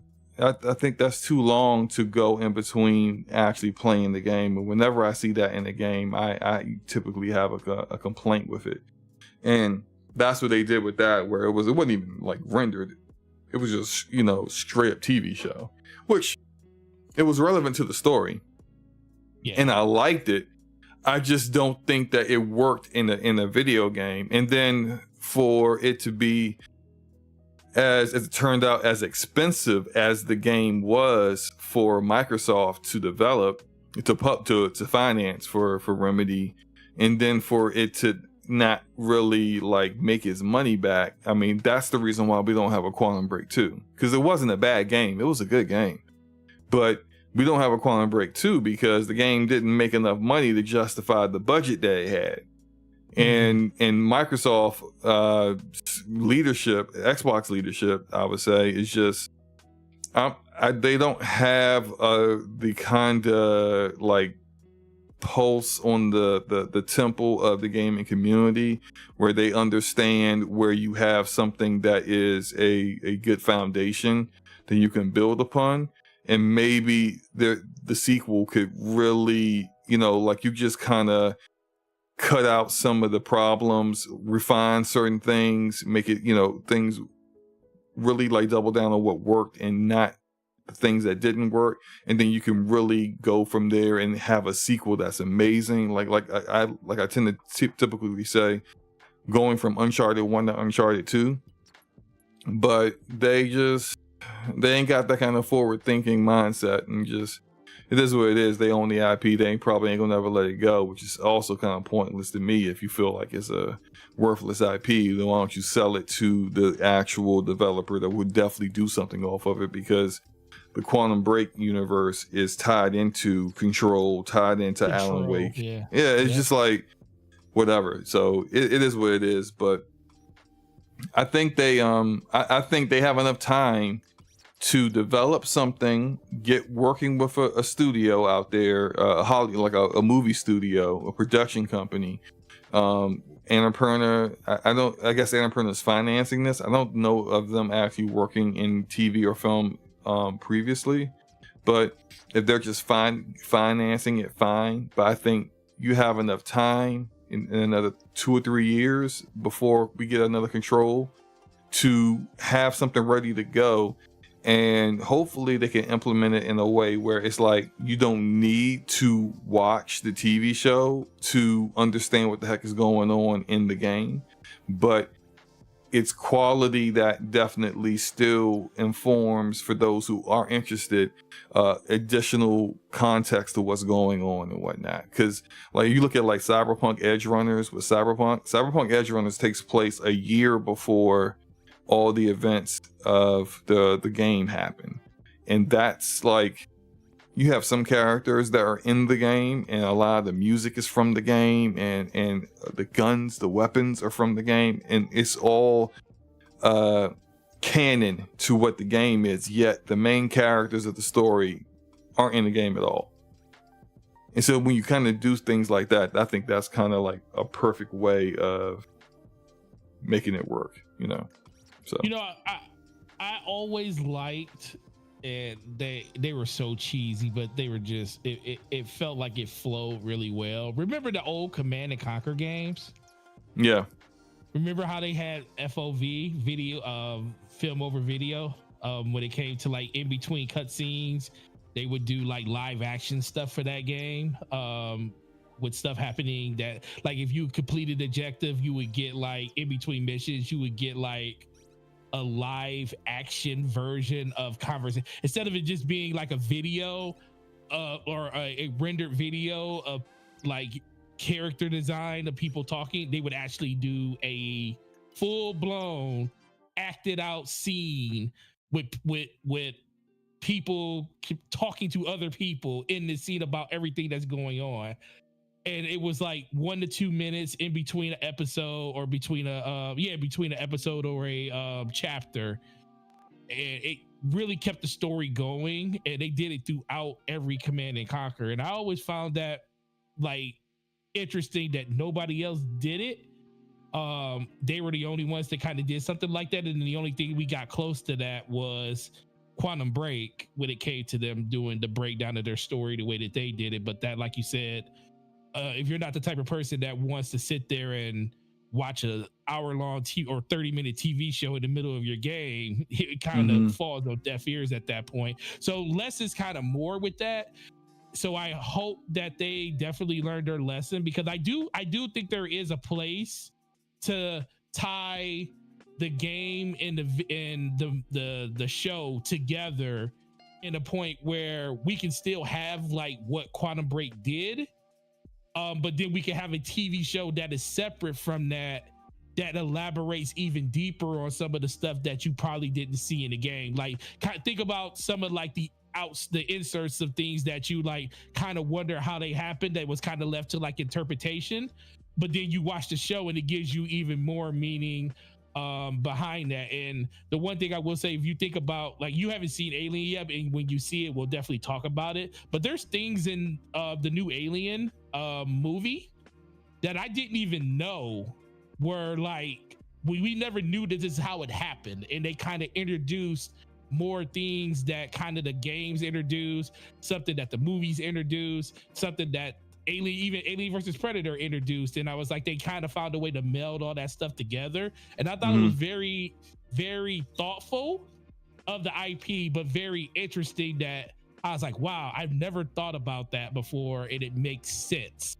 And that's kind of what Remedy needs to do, because they have the pedigree to do it. It's not cheap to make a video game and a movie all in the same thing.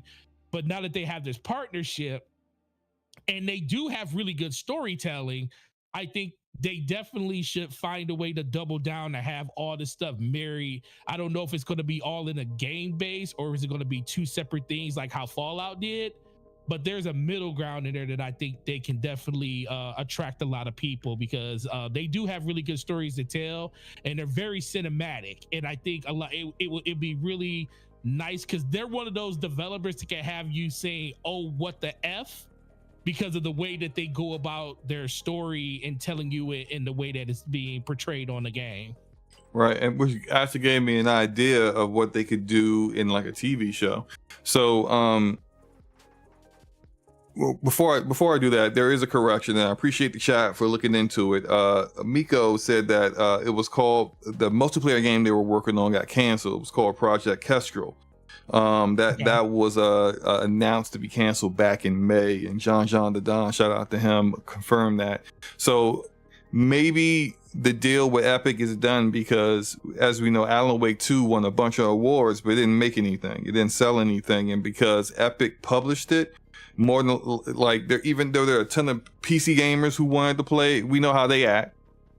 And because it was on the Epic Game Store and it's not on Steam, they didn't play it.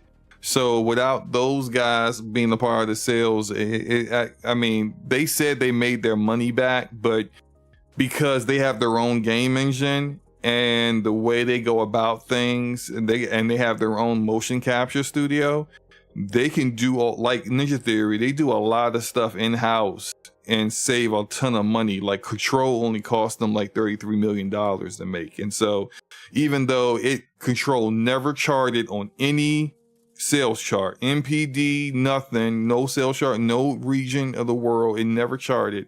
They made a profit off of that, off of putting the game in subscription services like PS Plus and Game Pass, and taking the bag with Epic for timed exclusivity on PC.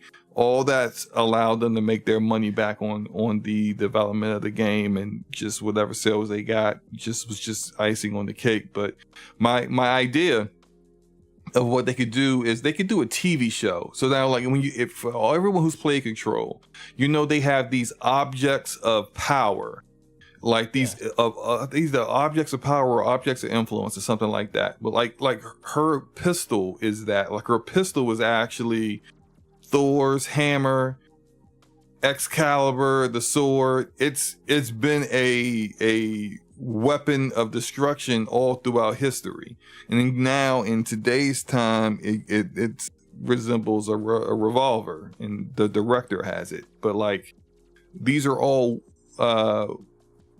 objects of influence or objects of power, and there's even a music box that you go to that transports you to a completely different dimension where you have like a certain amount of time to complete all three areas. It's really dope.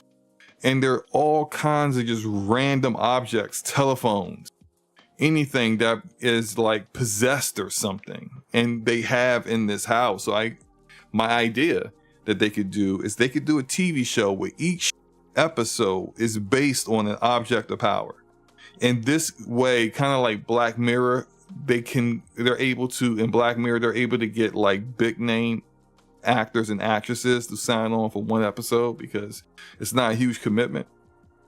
And they potentially could get some really, good actors to come in, do a kind of out of the box character for one episode. You don't have to worry about, being on set for forever. You can get this done in a week or two and go back to your life. And they could have a full season about these different objects of power that kind of leads to a broader narrative that would be explored in the game, while also getting a lot of big name. You get big name people in it, then you can in this cast, not cast like Borderlands. In this cast, you can get a lot of eyes on it. So that's just my idea. If they end up doing that, I want my royalties. You hear me, Remedy? I want my royalties. Ain't a perna, one of y'all, somebody better pay me. But yeah. Anything else you want to say about this before we move on? We're good. So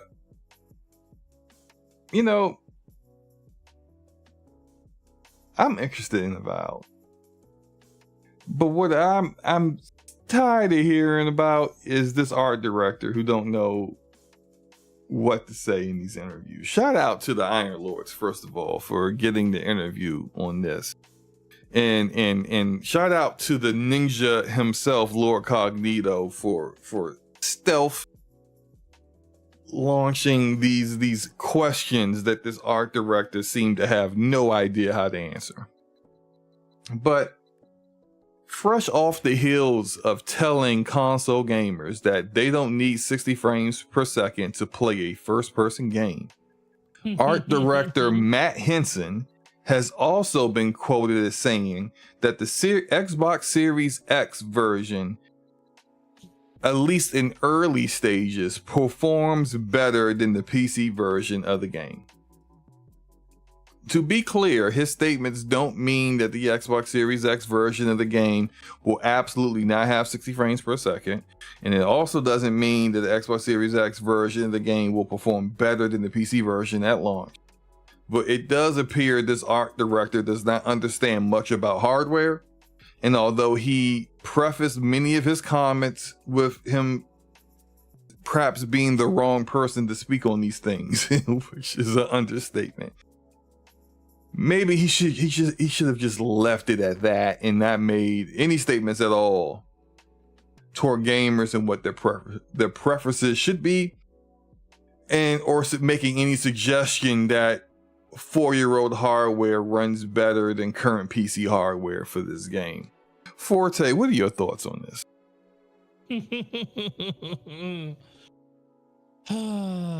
I thought he would not. I thought he would, like, after all, hearing the internet and taking exactly what he said and running with it, you would think that he would be like, yeah, I'm not going to say anything else like this. But once again, I think this was all the same day. I'm not 100% certain, but I think this was all the same day. So the bigger topic was that it seems as if 30 FPS is what's going to be what Avowed's going to launch at. And so that became a bigger thing. And then later on, it became, he also said this. Okay. Yeah. Well, okay, so he's saying that the Xbox version is running better than the PC version. I don't find performs better. I don't find that as egregious due to the fact that you are dealing with a closed platform when it comes to Xbox. Yes, you're dealing with two systems. No. Performs better. Listen. I understand. I can see what he's saying on that. But I also know the only reason if it is doing that is because the overall time that they spent on PC probably hasn't been as much as they spent on Xbox already. On top of the fact that if it's performance based, that just means all of your tools are just out of whack right now. It's not the fact that it's going to release with the Xbox version playing better or performing better. It's just that we're not optimized on PC like we probably are on console. It's a little bit easier to do that on console. But the fact that he still said it, I was like, not only first, it's like you're trying to, it was like, I don't know where in the conversation this happened before. Actually, it had to happen before, because the 30 frames per second, they were kind of winding down after that. So it felt like he was giving the Xbox, tooting the Xbox Series X's horn. I mean, he does work for Xbox. He's an Xbox studio and everything like that. But to say that it's performing better on console than it is on PC, the only time that happens is if the developer literally does not. The PC version is a flaming piece of garbage. That's the only gonna happen. Or he literally was playing the PC version on a low end old PC build, which is fine because that's how you optimize games on PC. The QA department is supposed to take different GPUs and CPUs of different generations, put them in rigs, and play the game that way so that they're not missing something. When developers don't do that, you get these odd situations where the RTX 3000 series GPUs are playing just fine, but the 2000 and 4000 series got all kinds of issues. That's because all they did was test the game on 3000 series cards, and then whenever they ran into bugs on that 3000 series card, they were able to say make sure that shaders compile correctly for that particular piece of architecture, but they didn't do that for 4000 series. So 4000 series gets all kinds of traversal stutters and just regular stutters for shader caching, and there's GPU lag because the CPU is trying to write instructions and the GPU is trying to catch up. That's how all these things happen. So it's fine that if he's been playing the game on a low end configuration, because what that means is that they're going to have the game optimized. But that said, that's not what he said. And this is why when instead of having to explain all of that, you just don't say nothing when it comes to those kind of things. You don't like say, this is exactly what he said right here. I have it quoted. We've been developing for Xbox and PC in tandem the whole time. So that answers your question on whether the PC version is just behind. No, they've been developing them in tandem the whole time. But he continues, but honestly, one of the things that surprised me most was that early on in development, we realized that often the Xbox Series X performs better than the PC. And it's just, we don't know, because clearly they're not early on in development anymore because the game's coming out early next year, whether that's still the case now. But why would you even say that? This just like sounds like someone who's just like not like media trained at all. Like, why even mention this? Because all it did was have articles come out like from WCCF Tech where it says, this is the title of the article. Avowed art director says Xbox Series X often runs better than PC. The early on's not in there. And so does the truth get out there, or the misconception that you put out there gets out there? It's just like, this is why you just don't say anything about this kind of stuff, especially when look, I'm not trying to be disrespectful. You're not like a level designer. You're not one of the engineers. You are the art director, so you understand how a lot of these things work. But when you're going around saying console players don't need 60 frames per second, it's just like, bro, stop talking. Just put him back at Obsidian. Let him work on the game. Let him work on the art. Next time you guys do some interviewing, bring someone else up that can just do the very basic. When they get these kind of questions and Cog is trying to catch somebody, shout out to Cognito. Somebody could just be like, you know what, Cognito? You're looking very beefy today, but let me just say this real quick for you. That's a little out of my scope. And so I'm just going to have to pass on that one. And what I will do is I'll speak to, one of the engineers, and we can get a better answer for you that way. That allows you to just avoid a particular social media disaster, which this kind of is. It's like, even though it's not like, we could very well have Avowed come out next year and there's a performance mode that attempts 60 frames per second or achieves it, and the PC version is fantastic and runs better than the console version, as it should, and all this was for nothing. But because of his comments, it's a talking point, and it didn't need to be that. You feel me? I do. I hear exactly what you're saying on that one. So anything else you want to say before we get on to these topics? Get on. Because I think we definitely want to talk about this one for a little bit of time here. So, Black Myth Wukong. This has been an ongoing thing for a while now. Ever since it was announced that the Xbox version of this game was not coming out at launch with the PC and PlayStation version, there have been multiple camps of people who have been saying things. And, these aren't just like, regular, Joe Schmo on the We Make Stuff Up podcast, making stuff up as usual. This has been people who, like, they got sources. They break things. They break stories all the time. And so I think the first time this really came out was Jez Corden. Shout out to Jez Corden of Windows Central and Xbox 2. Jez said that he was told that there was a deal in place. I think he specifically said, Xbox has said that there was some contracts that were causing this to not happen, but they weren't able to speak on it. And so everyone just kind of took that as what we typically know of is as a timed exclusive deal, which means that, Black Myth Wukong could be coming out on PlayStation, but not be able to release on Xbox for like 3, 6 months, a year. Who knows? Whatever Sony was willing to pay Game Science in order to keep it off of the Xbox platform is what it is. And frankly, I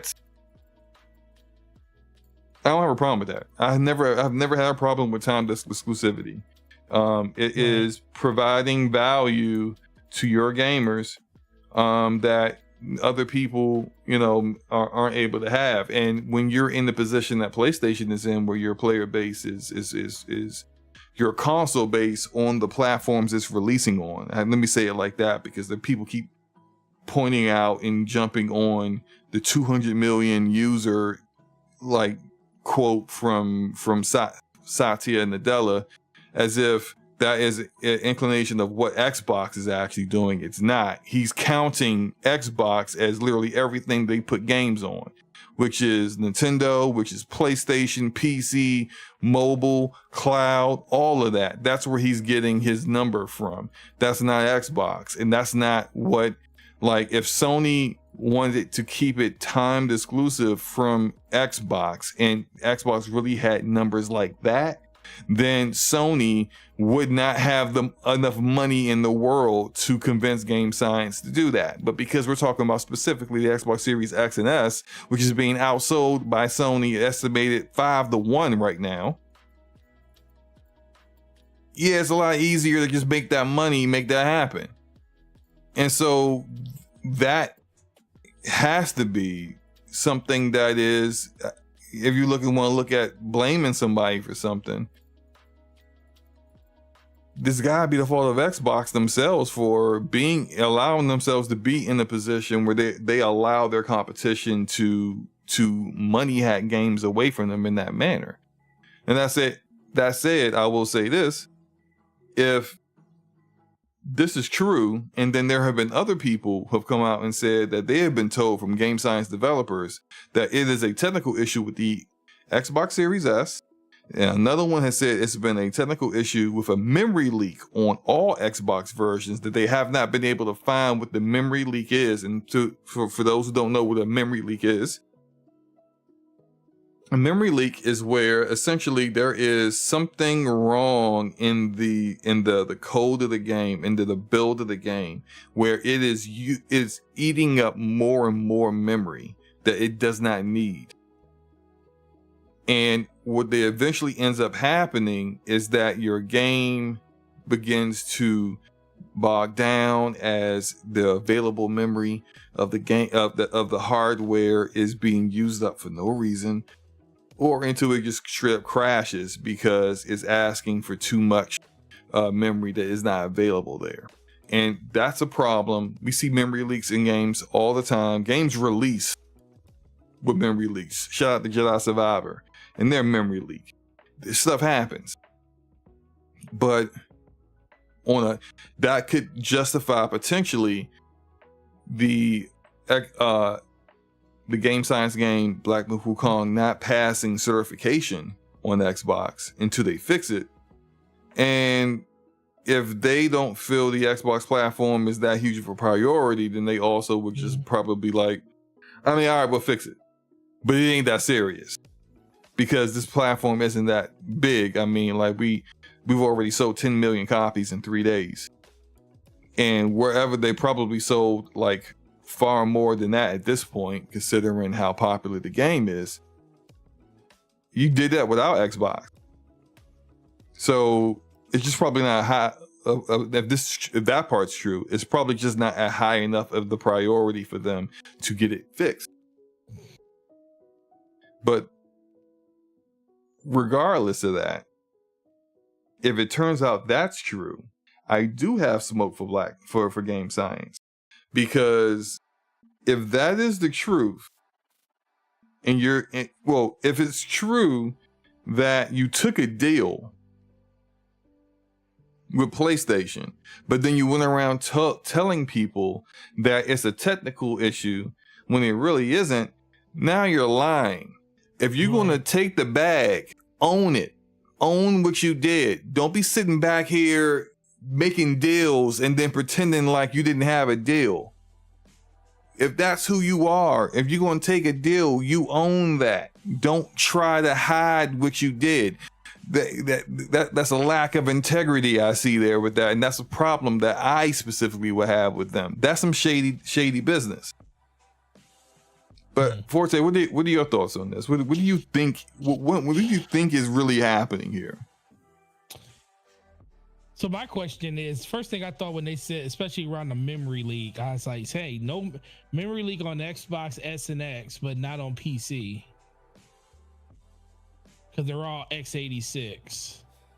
Now, it's a little bit of a difference there, but I mean, listen, man, are they just, so this didn't come directly from the developer. This was just like a rumor, right? All of this stuff is rumors because there has been no official. I mean, Xbox has made some vague word about they're working with game science to get the game on the platform, which is just vague as all get out. Like that doesn't mean anything. It's because they don't want to say it's the S again because it's the system that sells the most for Xbox, and they don't want to like dumpster fire the only system they really.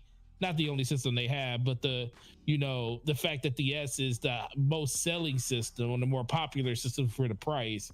So you don't think this is a PlayStation deal? You think this is just this is an Xbox technical problem? They do PlayStation luck. I'm not gonna say lucked up. They just ended up in a situation where the game ended up being a pseudo exclusive for however long it's going to take to get on Xbox. One of the hottest games this year. Yeah, well, for the second time. Mm-hmm. This happened last year with Baldur's Gate 3. So in less than one calendar year, we had two of the hottest games that came out. They said you're kind of low in volume. Not being on. You said what? No, keep going. I got you. Go ahead. Not being on Xbox, I can do this too. But no. I made a adjustment. Don't make any adjustments. Just keep going. If they say you're still low, then do whatever you gotta do. Not being on Xbox due to the fact that not because the game wasn't ready, it's because the console wasn't ready for the game. Baldur's Gate 3 co-op. What system had more issues with co-op? The Series S. That was the same situation that they had with other games on the Series S. That being, the reason Halo didn't have split screen and why they ended up cutting that is because they couldn't get it working on the Series S. Series X was perfectly fine, couldn't get it working over there. Baldur's Gate, same situation. Xbox developers or people from Xbox went out to help Larry and get the game up and running, and they did, but it took a long time. Isn't it without, if I remember correctly, isn't it without co-op on one system? It's only yeah, I think that's only on the Series X. I think local co-op is only in the Series X. They weren't able to do it on the Series S. You can do co-op on the Series S, but it has to be online co-op. But you can do local co-op on the Series X. So once again, now here we go. Black with Wukong, and it's not because PlayStation paid for anything. It's not because PlayStation is the more popular system. It's not because PlayStation said, we'll do this if you release it earlier over here. It's none of that. It's all because... Well, I will say this, though. It is because PlayStation is the most popular system. Because if you hold on. That's why you delay it. Right? Yeah, because if this was PlayStation and PlayStation had a memory issue or a problem getting the game running on PlayStation, they would have delayed the game. They would have delayed the game because that's a much bigger platform than the Xbox platform. That's worth a delay to them. But Xbox, with their smaller player base, especially with it not being on the Xbox One consoles, which frankly, Unreal Engine 5, this game is a heavy game. This game is hard to run. ain't no way in the world this game is running on old 2013 hardware. But if without that player base, yeah, the Xbox Series player base is much smaller, and therefore listen, until, I mean, this is the thing. This it's all speculation. We can say what we want to say, but we have proof and we have theories on our side because we seen it happen before, where Xbox has been held back, or games have been held back on Xbox because of the multi-system approach and not having the same, infrastructure or the same spec sheet as how PlayStation did theirs with the non and digital and disc version of the PS5. The only difference is the disc drive. So, but you essentially have the same PS5, where Xbox, they wanted to go in a different direction. I understand it. Cheaper option for people to get into the ecosystem. But like Addict said it best during one of his shows, he says, I bought a Series X to play games on Xbox, but I might as well have bought a Series S, because the S, everything is being held back and dictated on what the power of the S can do. So they don't have to come out and say that it's because of the cheaper system that this game isn't releasing. Because guess what? I guarantee you, well, I won't guarantee you, but I can tell you my opinion. Series X, if it was only Series X, this game would be out right now. It'd be out. We'll be playing it on Xbox. But because guess what? The Xbox and the PlayStation 5 are identical when it comes to like their overall specifications. The only difference is the X has a slightly better CPU and a slightly better GPU, but they run on the same architecture. So everything's the same except for like the underlining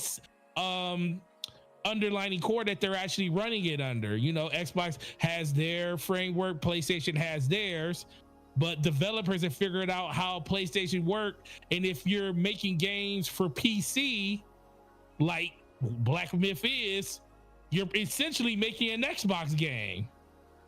But we're having memory leaks. That's why when I first heard this, I was like, memory leak? Isn't an Xbox a PC and a PC an Xbox? I know that's not exactly what it is, but an Xbox is the closest thing you're going to the Xbox Series X is the closest thing you're going to get to like a mid-range PC for the price that it's at. And the fact that the Xbox has a memory leak, you would think that there would be some remnants of that even being spoken on PC. Maybe not as bad on Xbox as it is they're saying on Xbox, but it's not even there at all on PC. So that just takes me back to the point that it has nothing to do with that. They just don't want to be disrespectful for the S, because the S is once again holding them back, and they need to get away from that thing as soon as they can. I can't really call it. I don't know what the real issue is. What I can do is give smoke to game science for allowing these narratives to continue to fester and persist, because they won't speak publicly on it. Like speak to why it's not there. Like give a detailed reason why the game has missed the Xbox, and leave it at that. Like whatever the reason is. What did Larian say when they did it? They came out and said what it was. They said it was a technical issue, yeah. And Larian has a proprietary engine that works differently than any other game engines.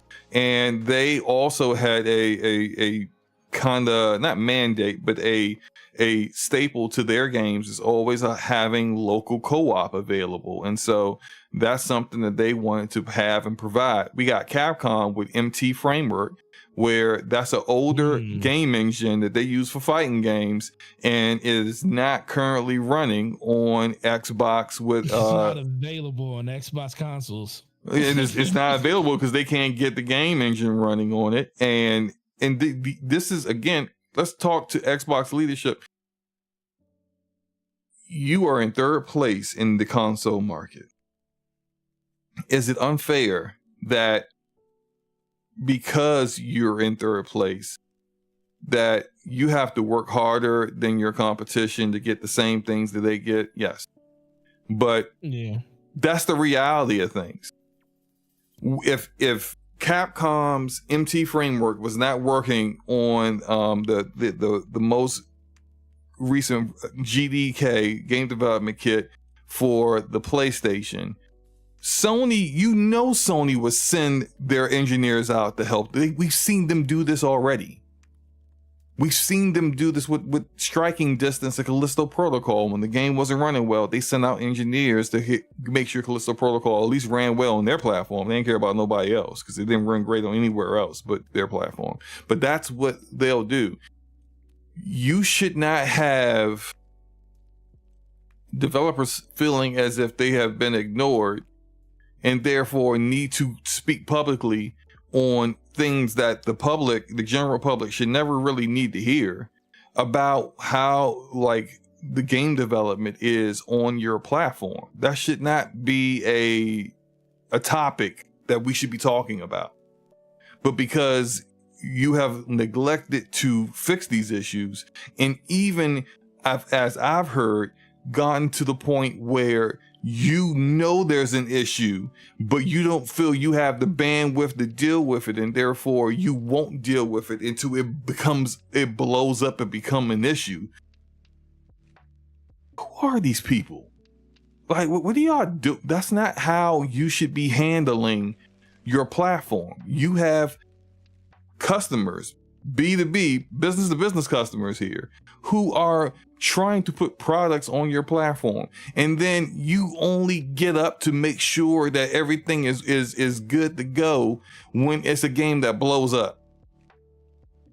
Oh no, this is a game everybody wants. Now let's go make sure that it's working fine. We should have been on that regardless, whether it's Black Myth Wukong, whether it's Baldur's Gate 3, or whether it's Boo Boo the Fool's Playhouse. I don't know. I don't care. It doesn't matter who the game is. Make sure the game works.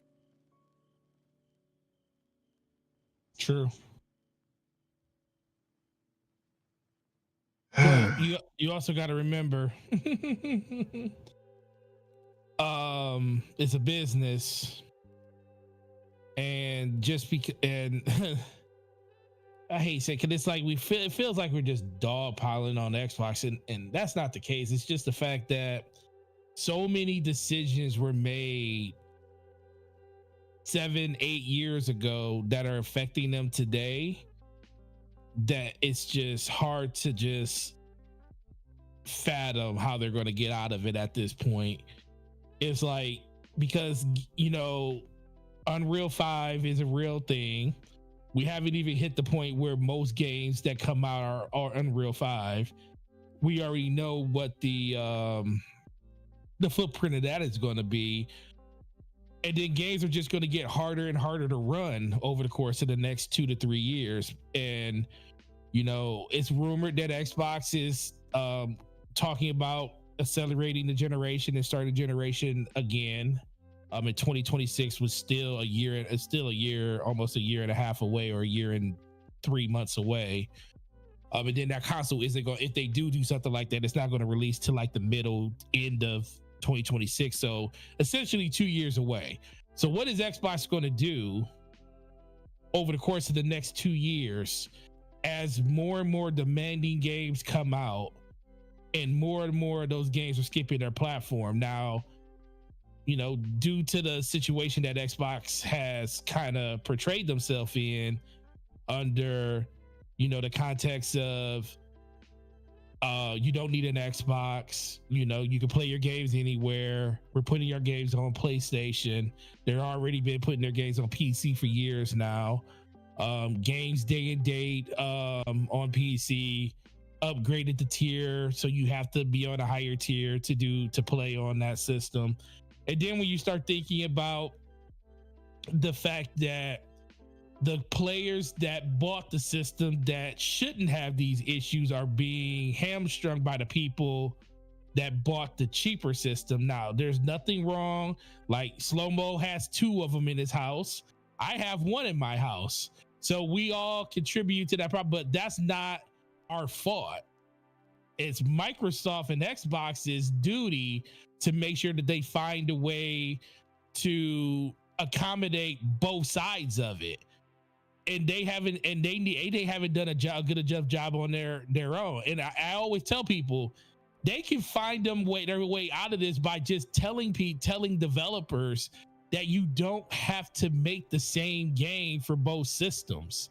Like there are ways they could cut things out. Like I guarantee the developers, Black Myth, they could have made a lighter version of the game to play on the Series S, because guess what? They already slide the scale on PC for lower hardware specs, and there's lower hardware specs that can play this game not well, but they can play it. It's not going to be like the most appetizing thing ever. It's probably going to run at less than 30 frames per second, but at least it can play. But you don't even have that option with Xbox because feature complete. And the only differences it can be is frame rate and resolution. They got to go even further than that because there's just things that the Series X can't do that the Series X can do. And I'm frankly tired of being an owner of a system and feel like I'm getting 25% of the things that they promised us. And then you got to turn around and go out and buy a beefier PC because, like you said, Black Myth, that's a heavy game. Like I got a 4090 and I don't even break 100 frames without frame gen. That's $2,000. It's kind of, so it's just more of a situation where the more and more we sit here and we let Microsoft and Xbox go throughout this generation, this question is going to be asked about every big game. What's going to happen with Grand Theft Auto next year? Now, granted, Grand Theft Auto is going to release on everything. They're not going to leave any money, even though they have the pedigree to just leave money on the table. I guarantee you, Microsoft, if there's even a sniff of a point that Grand Theft Auto is not going to release on Xbox at the same time on PlayStation, that will be fixed months before, because they're going to put a priority on that because they know that's like an ultimate death nail to their system if they can't even get Grand Theft Auto to run on their system. And what I'm saying is like the same attention they give Rockstar to make sure that GTA 6 is going to be given to everybody, to make sure GTA 6 is running on the Xbox Series S so that it doesn't miss your platform. You should be giving that same level of attention to everybody. Matter of fact, this is what I would do, right? And I know I'm not. I used to be in management before I got solely into IT. You still manage me. You managed me. Well, that's true. But like, what I would do if I'm seeing a reoccurring theme of issues and problems, what I would do is that I know that anyone who gets a license and then gets dev kits to put their game on my platform, what I would do is I would go, okay, so I already know I've had multiple developers have an issue with the Xbox Series S when it comes to its memory and how we designed its memory, and we know the ways around this, but these developers are not familiar with it and they do not, and it's a bit annoying for them to have to figure it out themselves. Let me get ahead of that and just give them the shortcuts to do that. Like I will outline these things specifically for them. I will assign a team to make this as simple as possible, an explanation, whatever, for them to say, hey, look, all right, we're putting this game on Xbox. Microsoft provided a kind of a cheat sheet shortcuts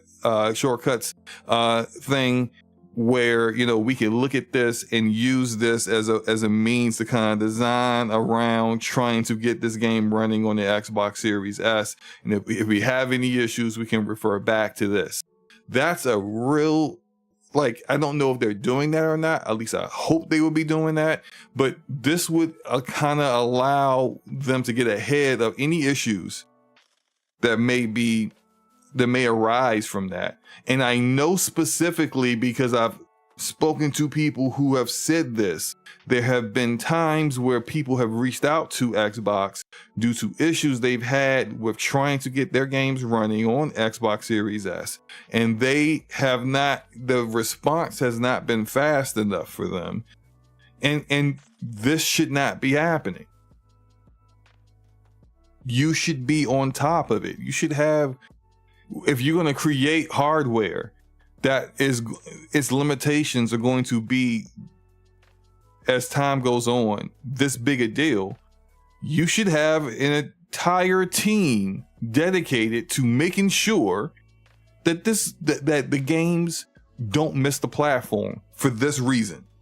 It could miss the platform because you got a smaller platform and you got, Sony money hats the game. That's nothing you can do about that, really. You're in that position due to a whole host of other things over the course of years. But you can make sure that this specific reason that you created, because you created this hardware, is no longer a problem by working with developers.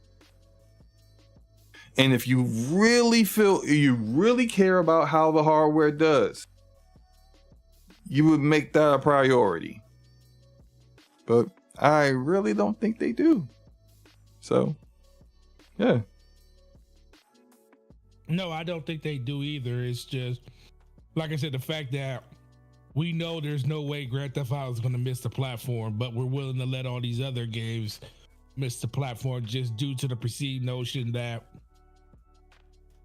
they probably didn't expect them to do. I mean, it's not as going to be as dangerous to them as something like Grand Theft Auto. They just need to have a completely different mindset on when it comes to how they're going about evaluating these games going on their system and stuff. And it starts at the top. The fact that the developer from over at Obsidian, when they talked about the philosophy of the studio about 30 frames per second because they're a single player game. I don't even believe that. You know why I don't believe that? Because the Outer Worlds came out in 2019 before the new consoles dropped. When the new consoles dropped, what did they do? They did a update for Outer Worlds that allowed the performance mode for 60 FPS. So if it's your philosophy that you guys, we don't do 60 around here, that's just not what we do, then you wouldn't feel the need to update that. Rockstar still got Red Dead 2 running at 30 frames per second right now if you played on a PS5 or Xbox Series X. In that game, it has the overhead to be allowed to be able to do a performance mode. Would it hit 60 with the visual fidelity that game runs at? I don't know. I would say probably likely yes. It probably would do 60 on both consoles. But has Rockstar done that yet? Nope, because they don't care. They really don't care. And I think Obsidian cares, but I just think, we can't listen to that art director because I don't think he really know what he's talking about. Because we can see verifiable evidence.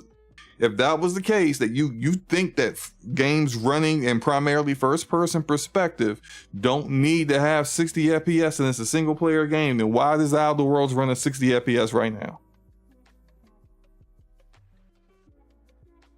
I'm just saying.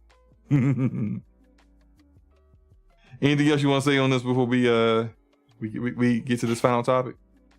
Well, let's go.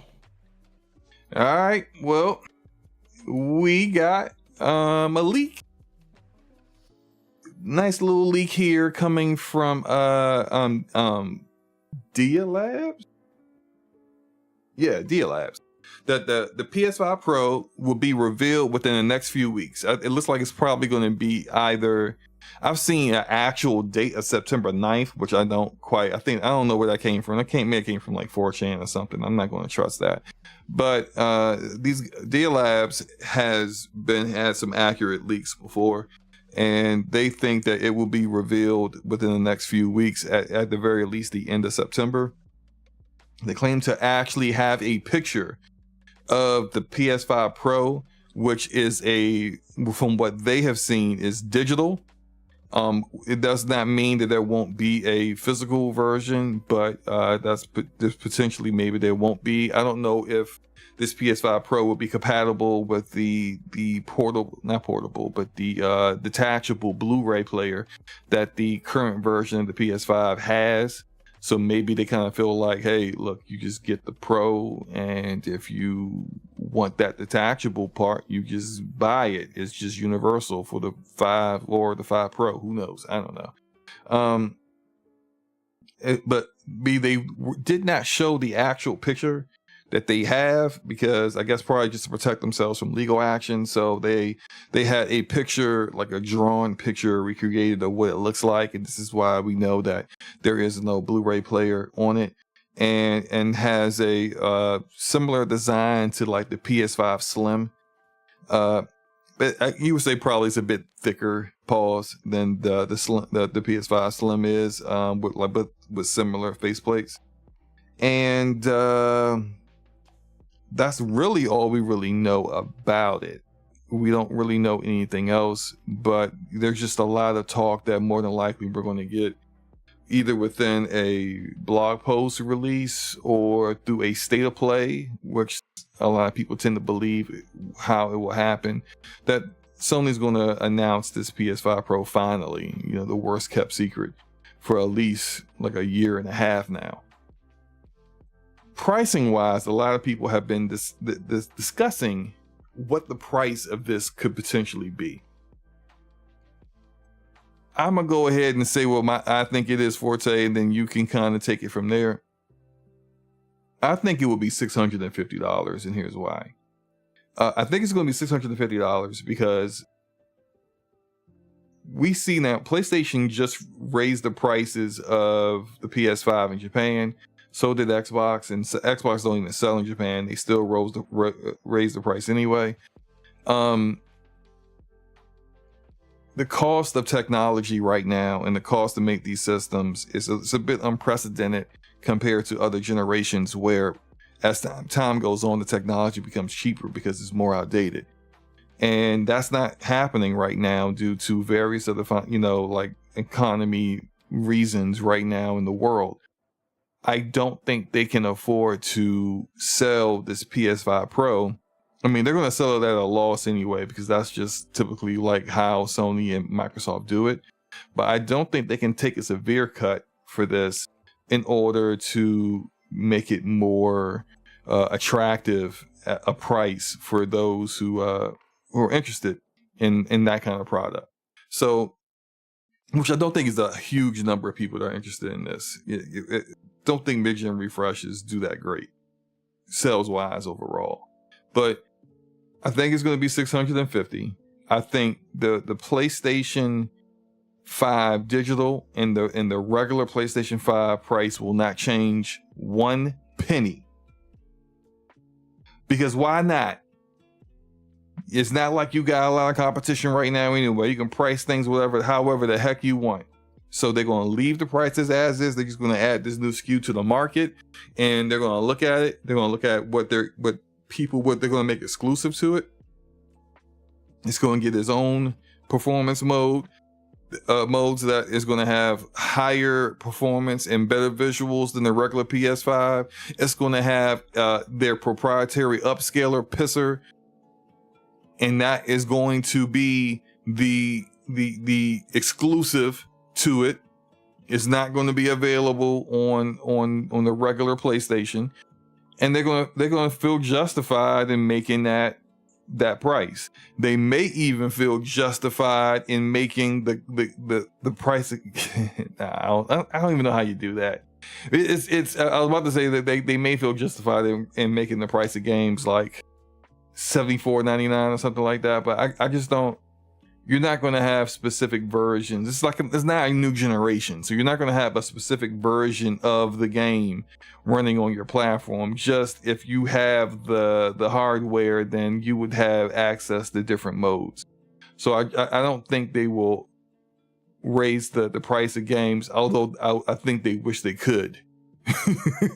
So that's my thoughts. $650 for the PS5 Pro. If there is a actual digital and physical version, I think the digital would be $600, and then the physical will be $650. I don't think they go above $650, because just the optics of having a $700 console I think that's a bit too far. I think people would just be like, you didn't lost your damn mind thinking I'm spending $700 for a console. The general public, that is. Because there are people who spent that much on eBay for that kind of for that product. But those are, you know, the people who just, they can't help themselves. That FOMO was too much for them. I don't think FOMO is a good enough justification for that price point on as a MSRP retail product. I think you're just basically wasting your time making this SKU and then pricing it like that. So just the optics of a 7 in front of 2 other digits would make people go, nah, fam, that's not for me.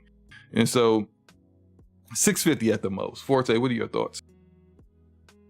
I agree with 99% of everything you said except for the price. Okay, what do you think about the price? 700. You know why I say 700? Okay. One reason is because you just said it.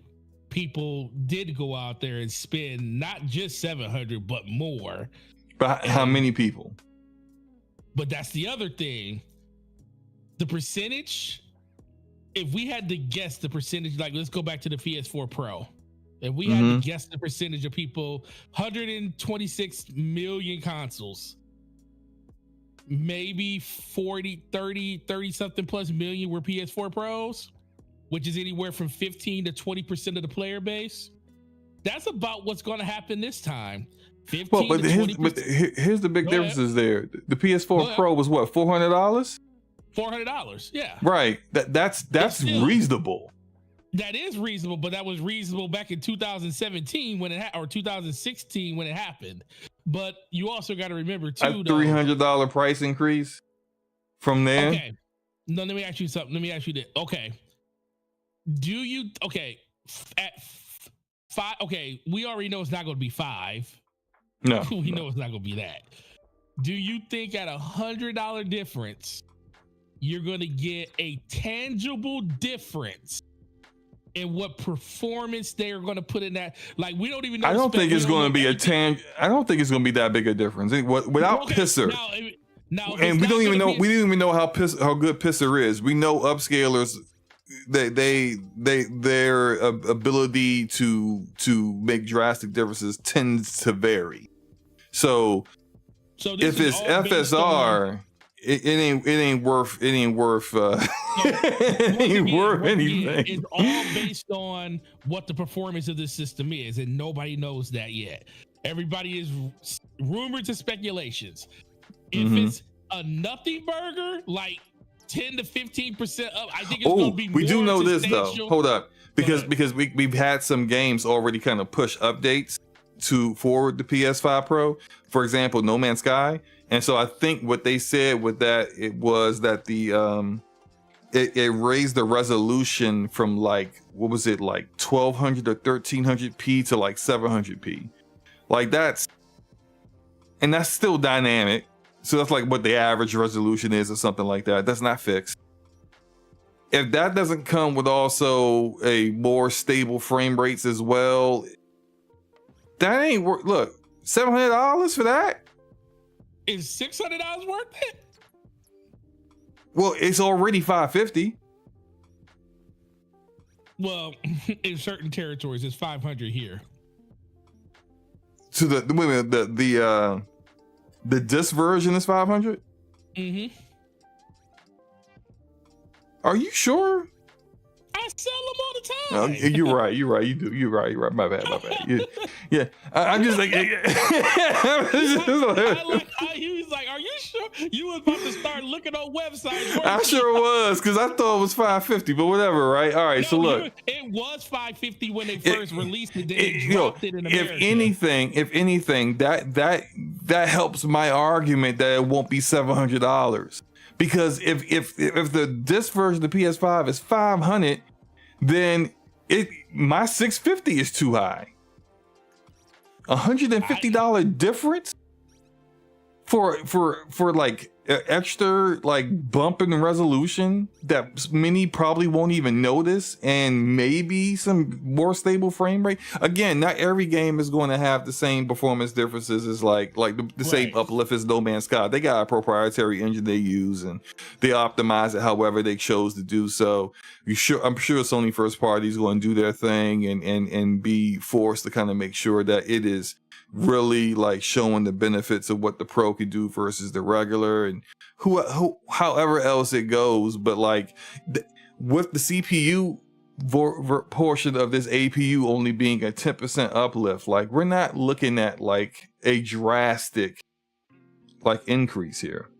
Now, is this $650 that you're saying? Is this digital?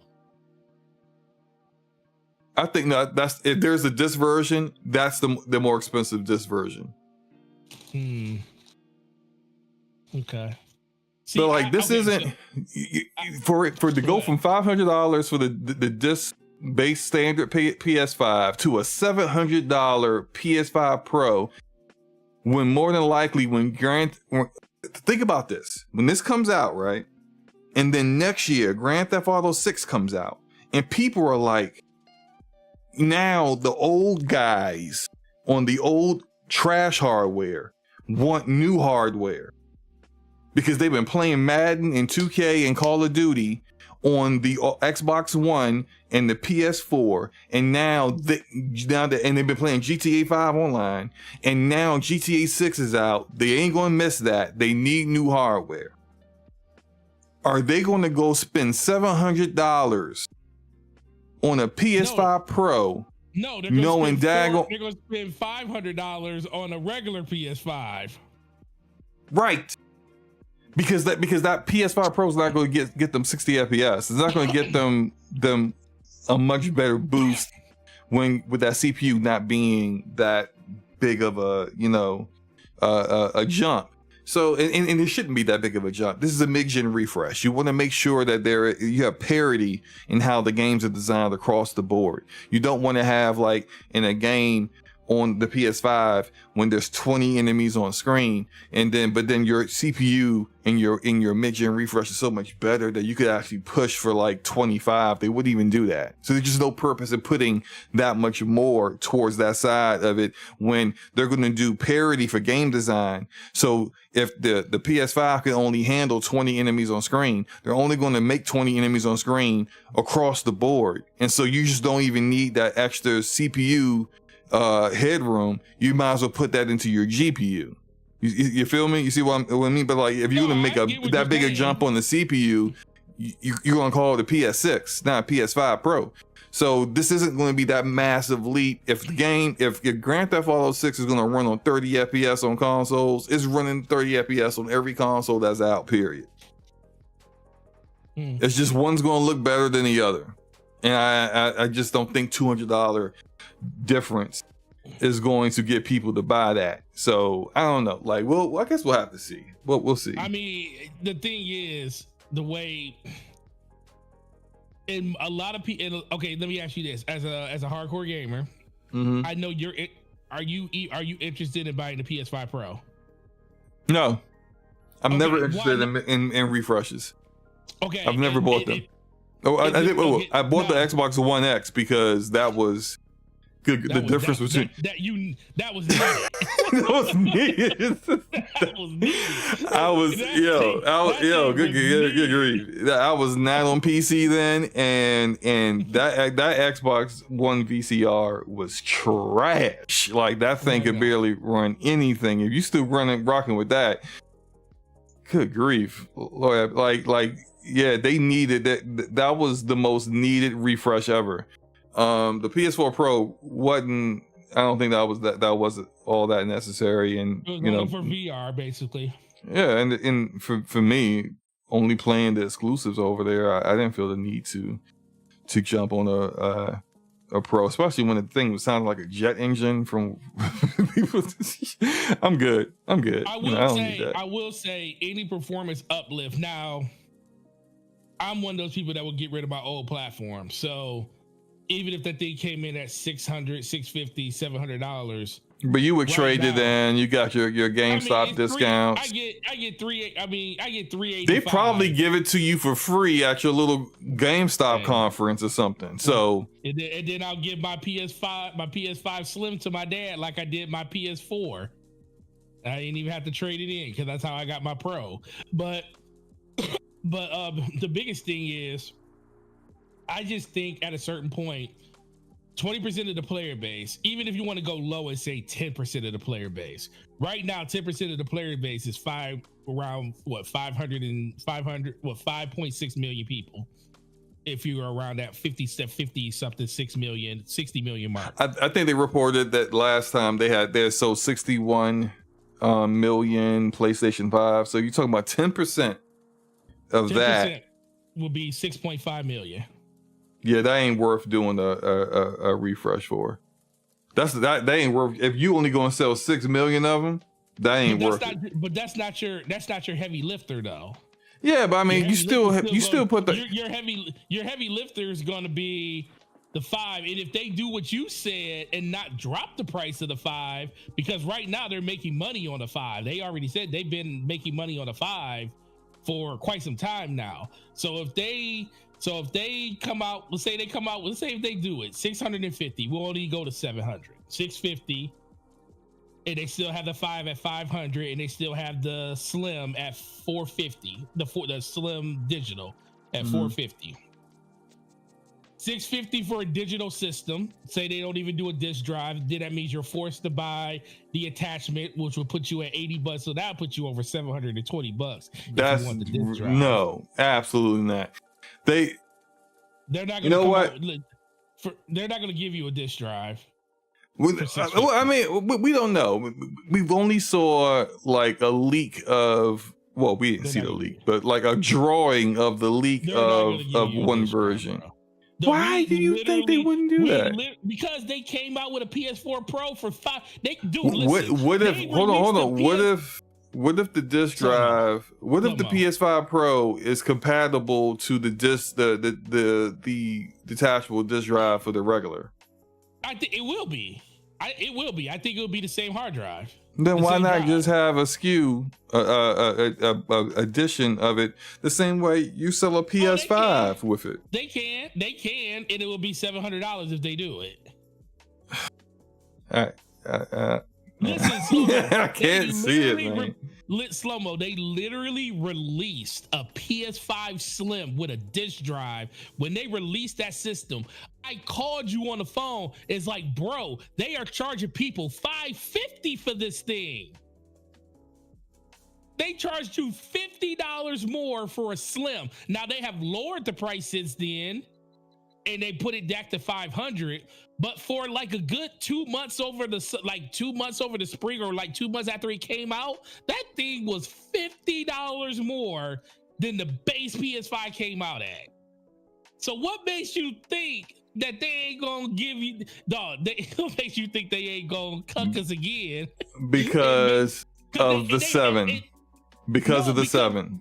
They don't have competition, SloMo. That don't mean people gonna buy it. They bought it, SloMo, dog. People ain't nobody bought nothing at $700. No one has bought anything at $700 in the console market. What? Yes, they have. They went out on eBay and bought them from other people. That's eBay. More. That is not an MSRP. You can't use that as a justification of what the entire market is going to do, because people, a small minority of people, could not wait until stock was available. And they buckle. Okay, hold on. No. Wait.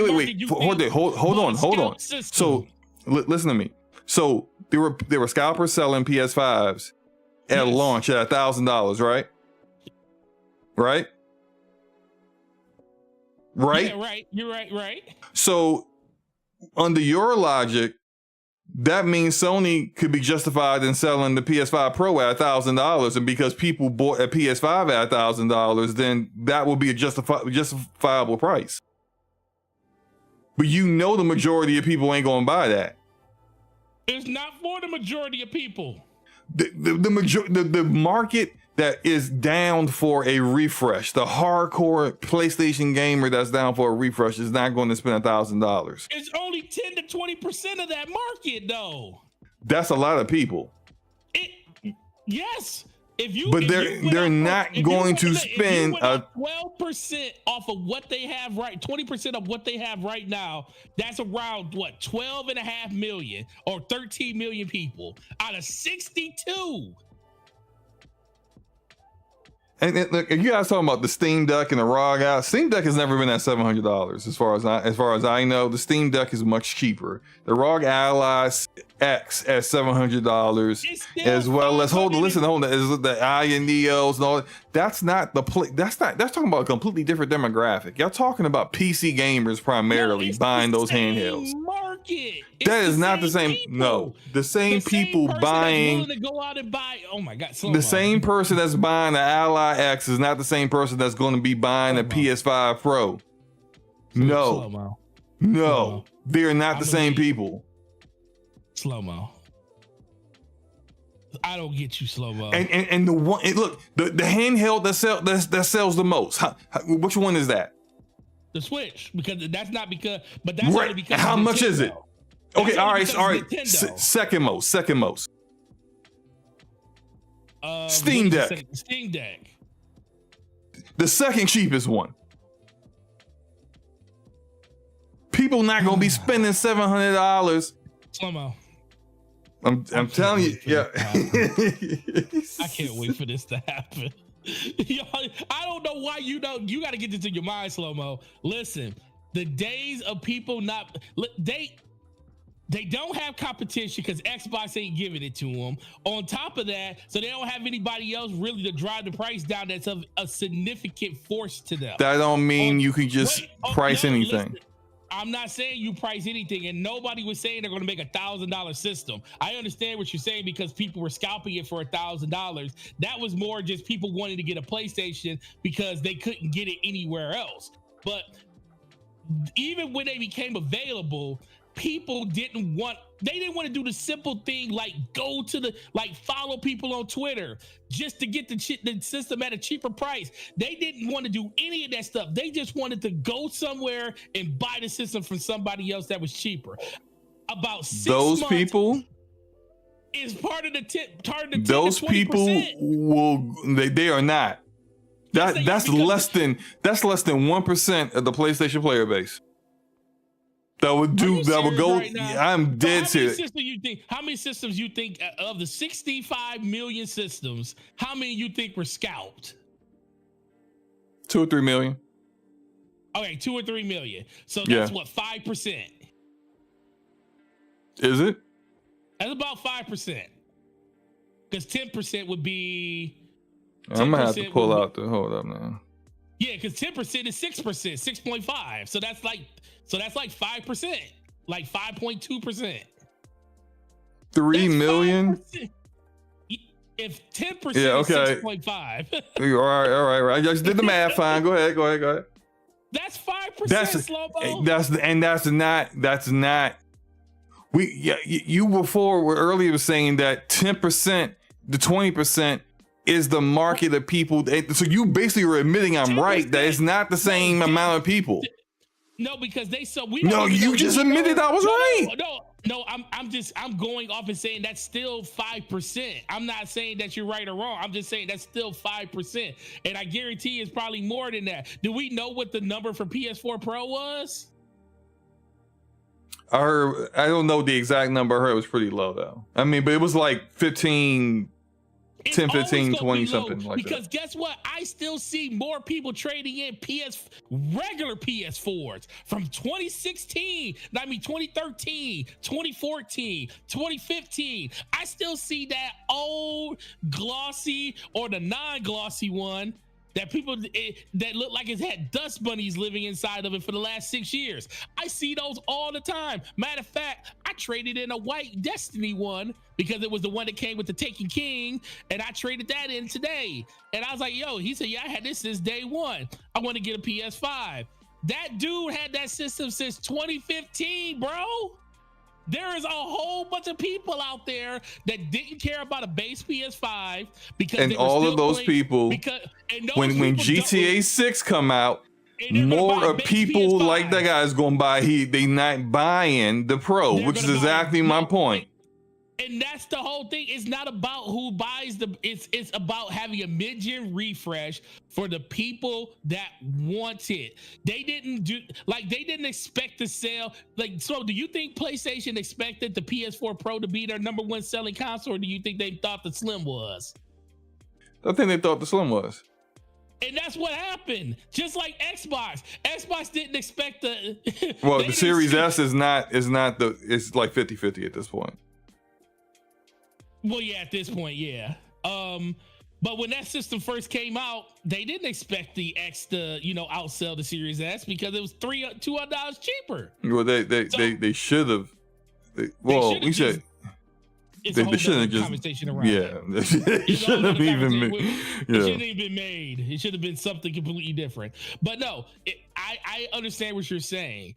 But for you to think that, like I said, 5% is low. I'm being generous. Shout out to Miko in the chat. Miko in the chat says the PS4 Pro. This isn't verified, but Miko has some good info before, so maybe send us tag us on Twitter or something with this link. I can't look this up right now, but PS4 Pro was 14 million, but it accounted for 25% of PlayStation sold after it was released. So 25% of if that's accurate, that's more than the percentages that we're talking about, right? Mm-hmm. Yeah, it's more. So you think 25%? Let's say it's the same community, the same percentages of what people are interested in or will carry over from last gen to this current gen when it comes to mid-gen refreshes. You think a full quarter? No. Of the play? Yeah, exactly. So this you don't price it like that. No, because not everybody cares about that. Because there was a lot of people that bought pros, like when they either bought pros after they upgraded to pros or their first system was a pro. Because you got to remember the difference between a pro and a PS4 Slim was like $50. 50 to 100. It did later in the gen get to a full $100 difference where it was $299 versus $399. But so it was time until we got there. I think the higher you go, the less you expect to get back. So he's talking about, so PlayStation sold 40 million before the Pro came out. They're basically saying that 40 million to 126, 25% of that was Pro, which is about 20, which is like he said, 14 million systems. I think that number will be closer to like 17, maybe high end 18. I don't think it will break 20 because not everybody's going to come, because it's going to be a lot of people that's going to look at a $700 console so I could just buy a PC. At that point, they're going to look at it like, well, $700, I might as well just buy a console. And those are going to be the people that aren't dedicated to the PlayStation ecosystem. Because if you're a PlayStation fan, you're going to buy the Pro because you can only get those games day and date on a PlayStation. You can't get them on PC or anywhere else. So it really depends on what type of gamer you are. But when it comes to casuals, they're going to highly think about moving on to something else if it is at $700. So you're right there. But of the PlayStation fan base, there is going to be at least a 10% movement on whatever the price of that system is, no more than $700. Just because of the benefits that the system can give you. Now, I'm not saying that it's worth it. I'm of the thought process that I'm kind of done with upgrades. Now I'm gonna get it just due to the fact that I can get rid of my old system and probably only pay $200-300 at most for it. And a lot of other people can do that too if they time it out right. But if I had to go out and, say I was gonna give my PlayStation 4 Pro to my PlayStation to my daughter, say I was gonna give it to her or give it to my father-in-law, and I had to like splurge $700 for it, I'm not doing that.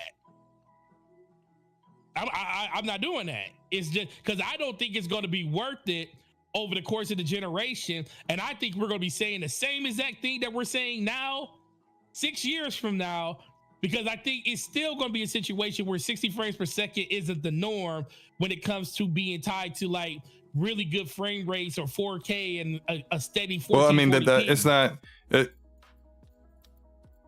Because developers are always going to pick what's prettier than what plays better. Look, I think a lot of the recent controversies we've been having with games that haven't been giving both has been more of the exception and not the norm, and it's just been blown up because like Suicide Squad, Gotham Knights, Starfield, Redfall, Hellblade 2. Those are like, I just named 5 games, but those are really kind of majority, just those 5 games. It's not like everyone's doing that. Everyone's still doing a performance mode. But I do believe that as Unreal Engine 5 games that are taking advantage of everything that Unreal Engine does, and part of the reason why Unreal Engine is so heavy is that CPU wise, it's a very heavy game on the CPU, and Lumen also uses ray trace. A part of Lumen is baked in ray trace global illumination. So it's using ray tracing by using that feature, whether they're telling you ray tracing is explicitly being something you can toggle off and on or not, which is why a lot of these games are pretty heavy. But like, you just like looking at non-Unreal Engine games like Massive Entertainment, we just showed Star Wars Outlaws, and that's being run by the Snowdrop engine, which is a really good engine. But yet at the same time, that engine is very demanding. So as we start to get more games that are designed for current gen and not necessarily designed for last gen, but because it's designed as last gen, they're able to kind of use an extra overhead for performance mode. You'll get more games that are still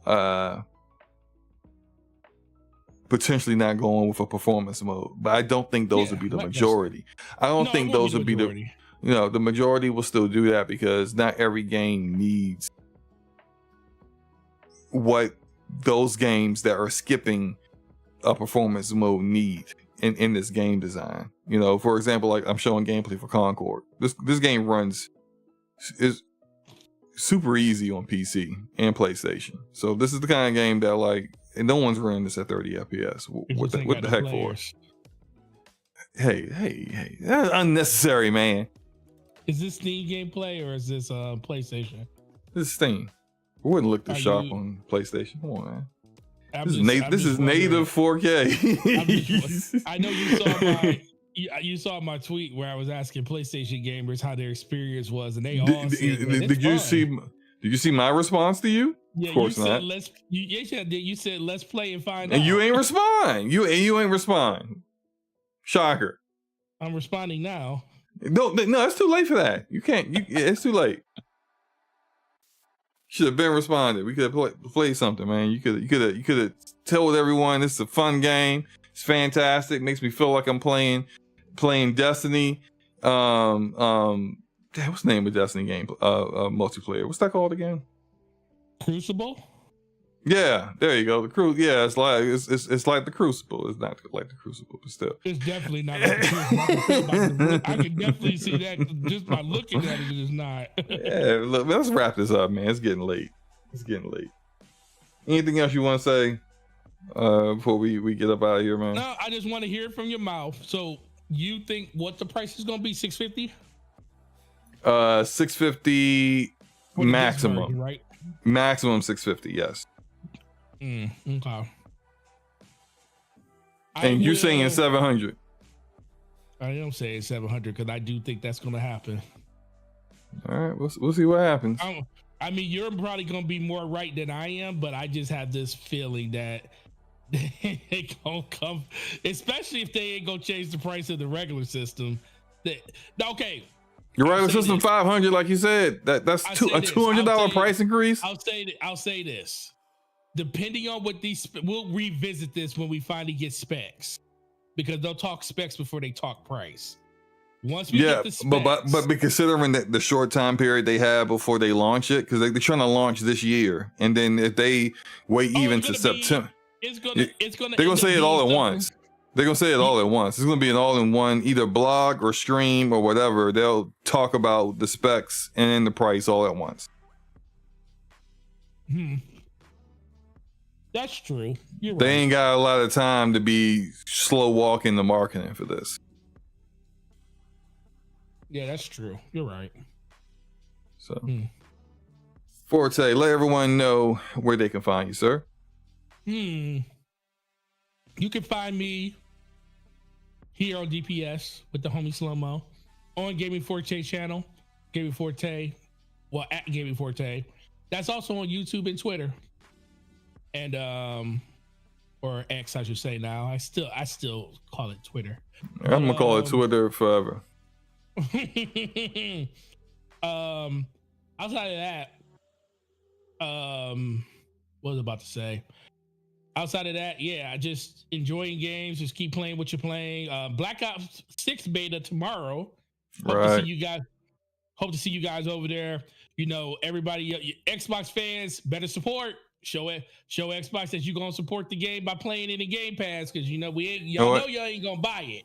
I'm gonna do Rodimus proud and publicly give Xbox some praise if I am able to play the Black Ops 6 beta through the Battle.net version on PC simply because I linked my Xbox account. I am not certain that's going to work. I double checked and I had to relink it.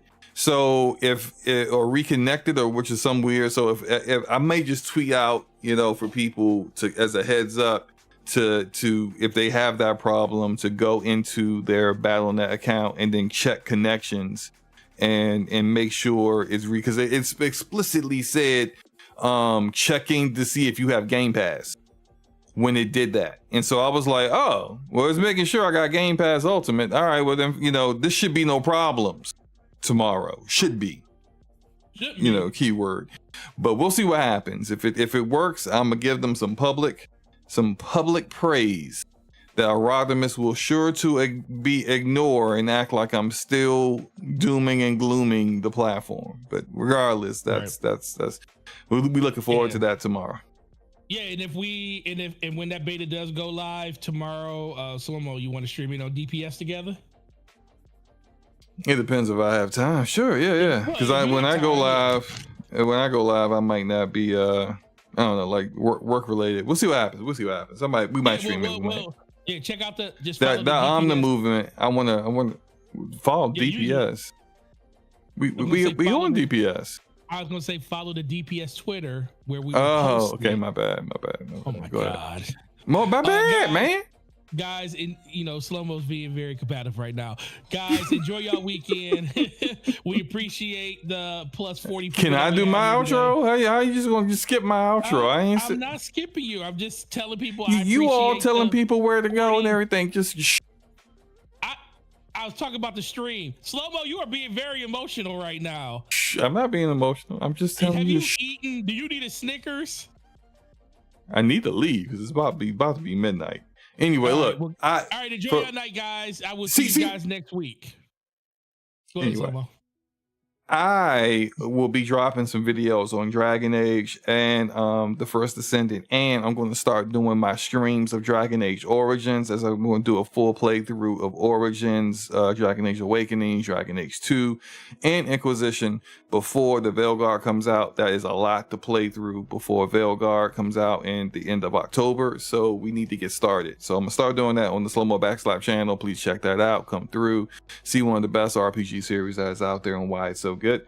And yeah, that's about it. So we're gonna get up out of here. Forte, anything else you want to say before we roll? Nope, let's get out of here so you can go eat. I'm not eating at midnight, man. Get something to drink though. Anyway, that's true. We're out. Peace. Good night. Enjoy your games, people.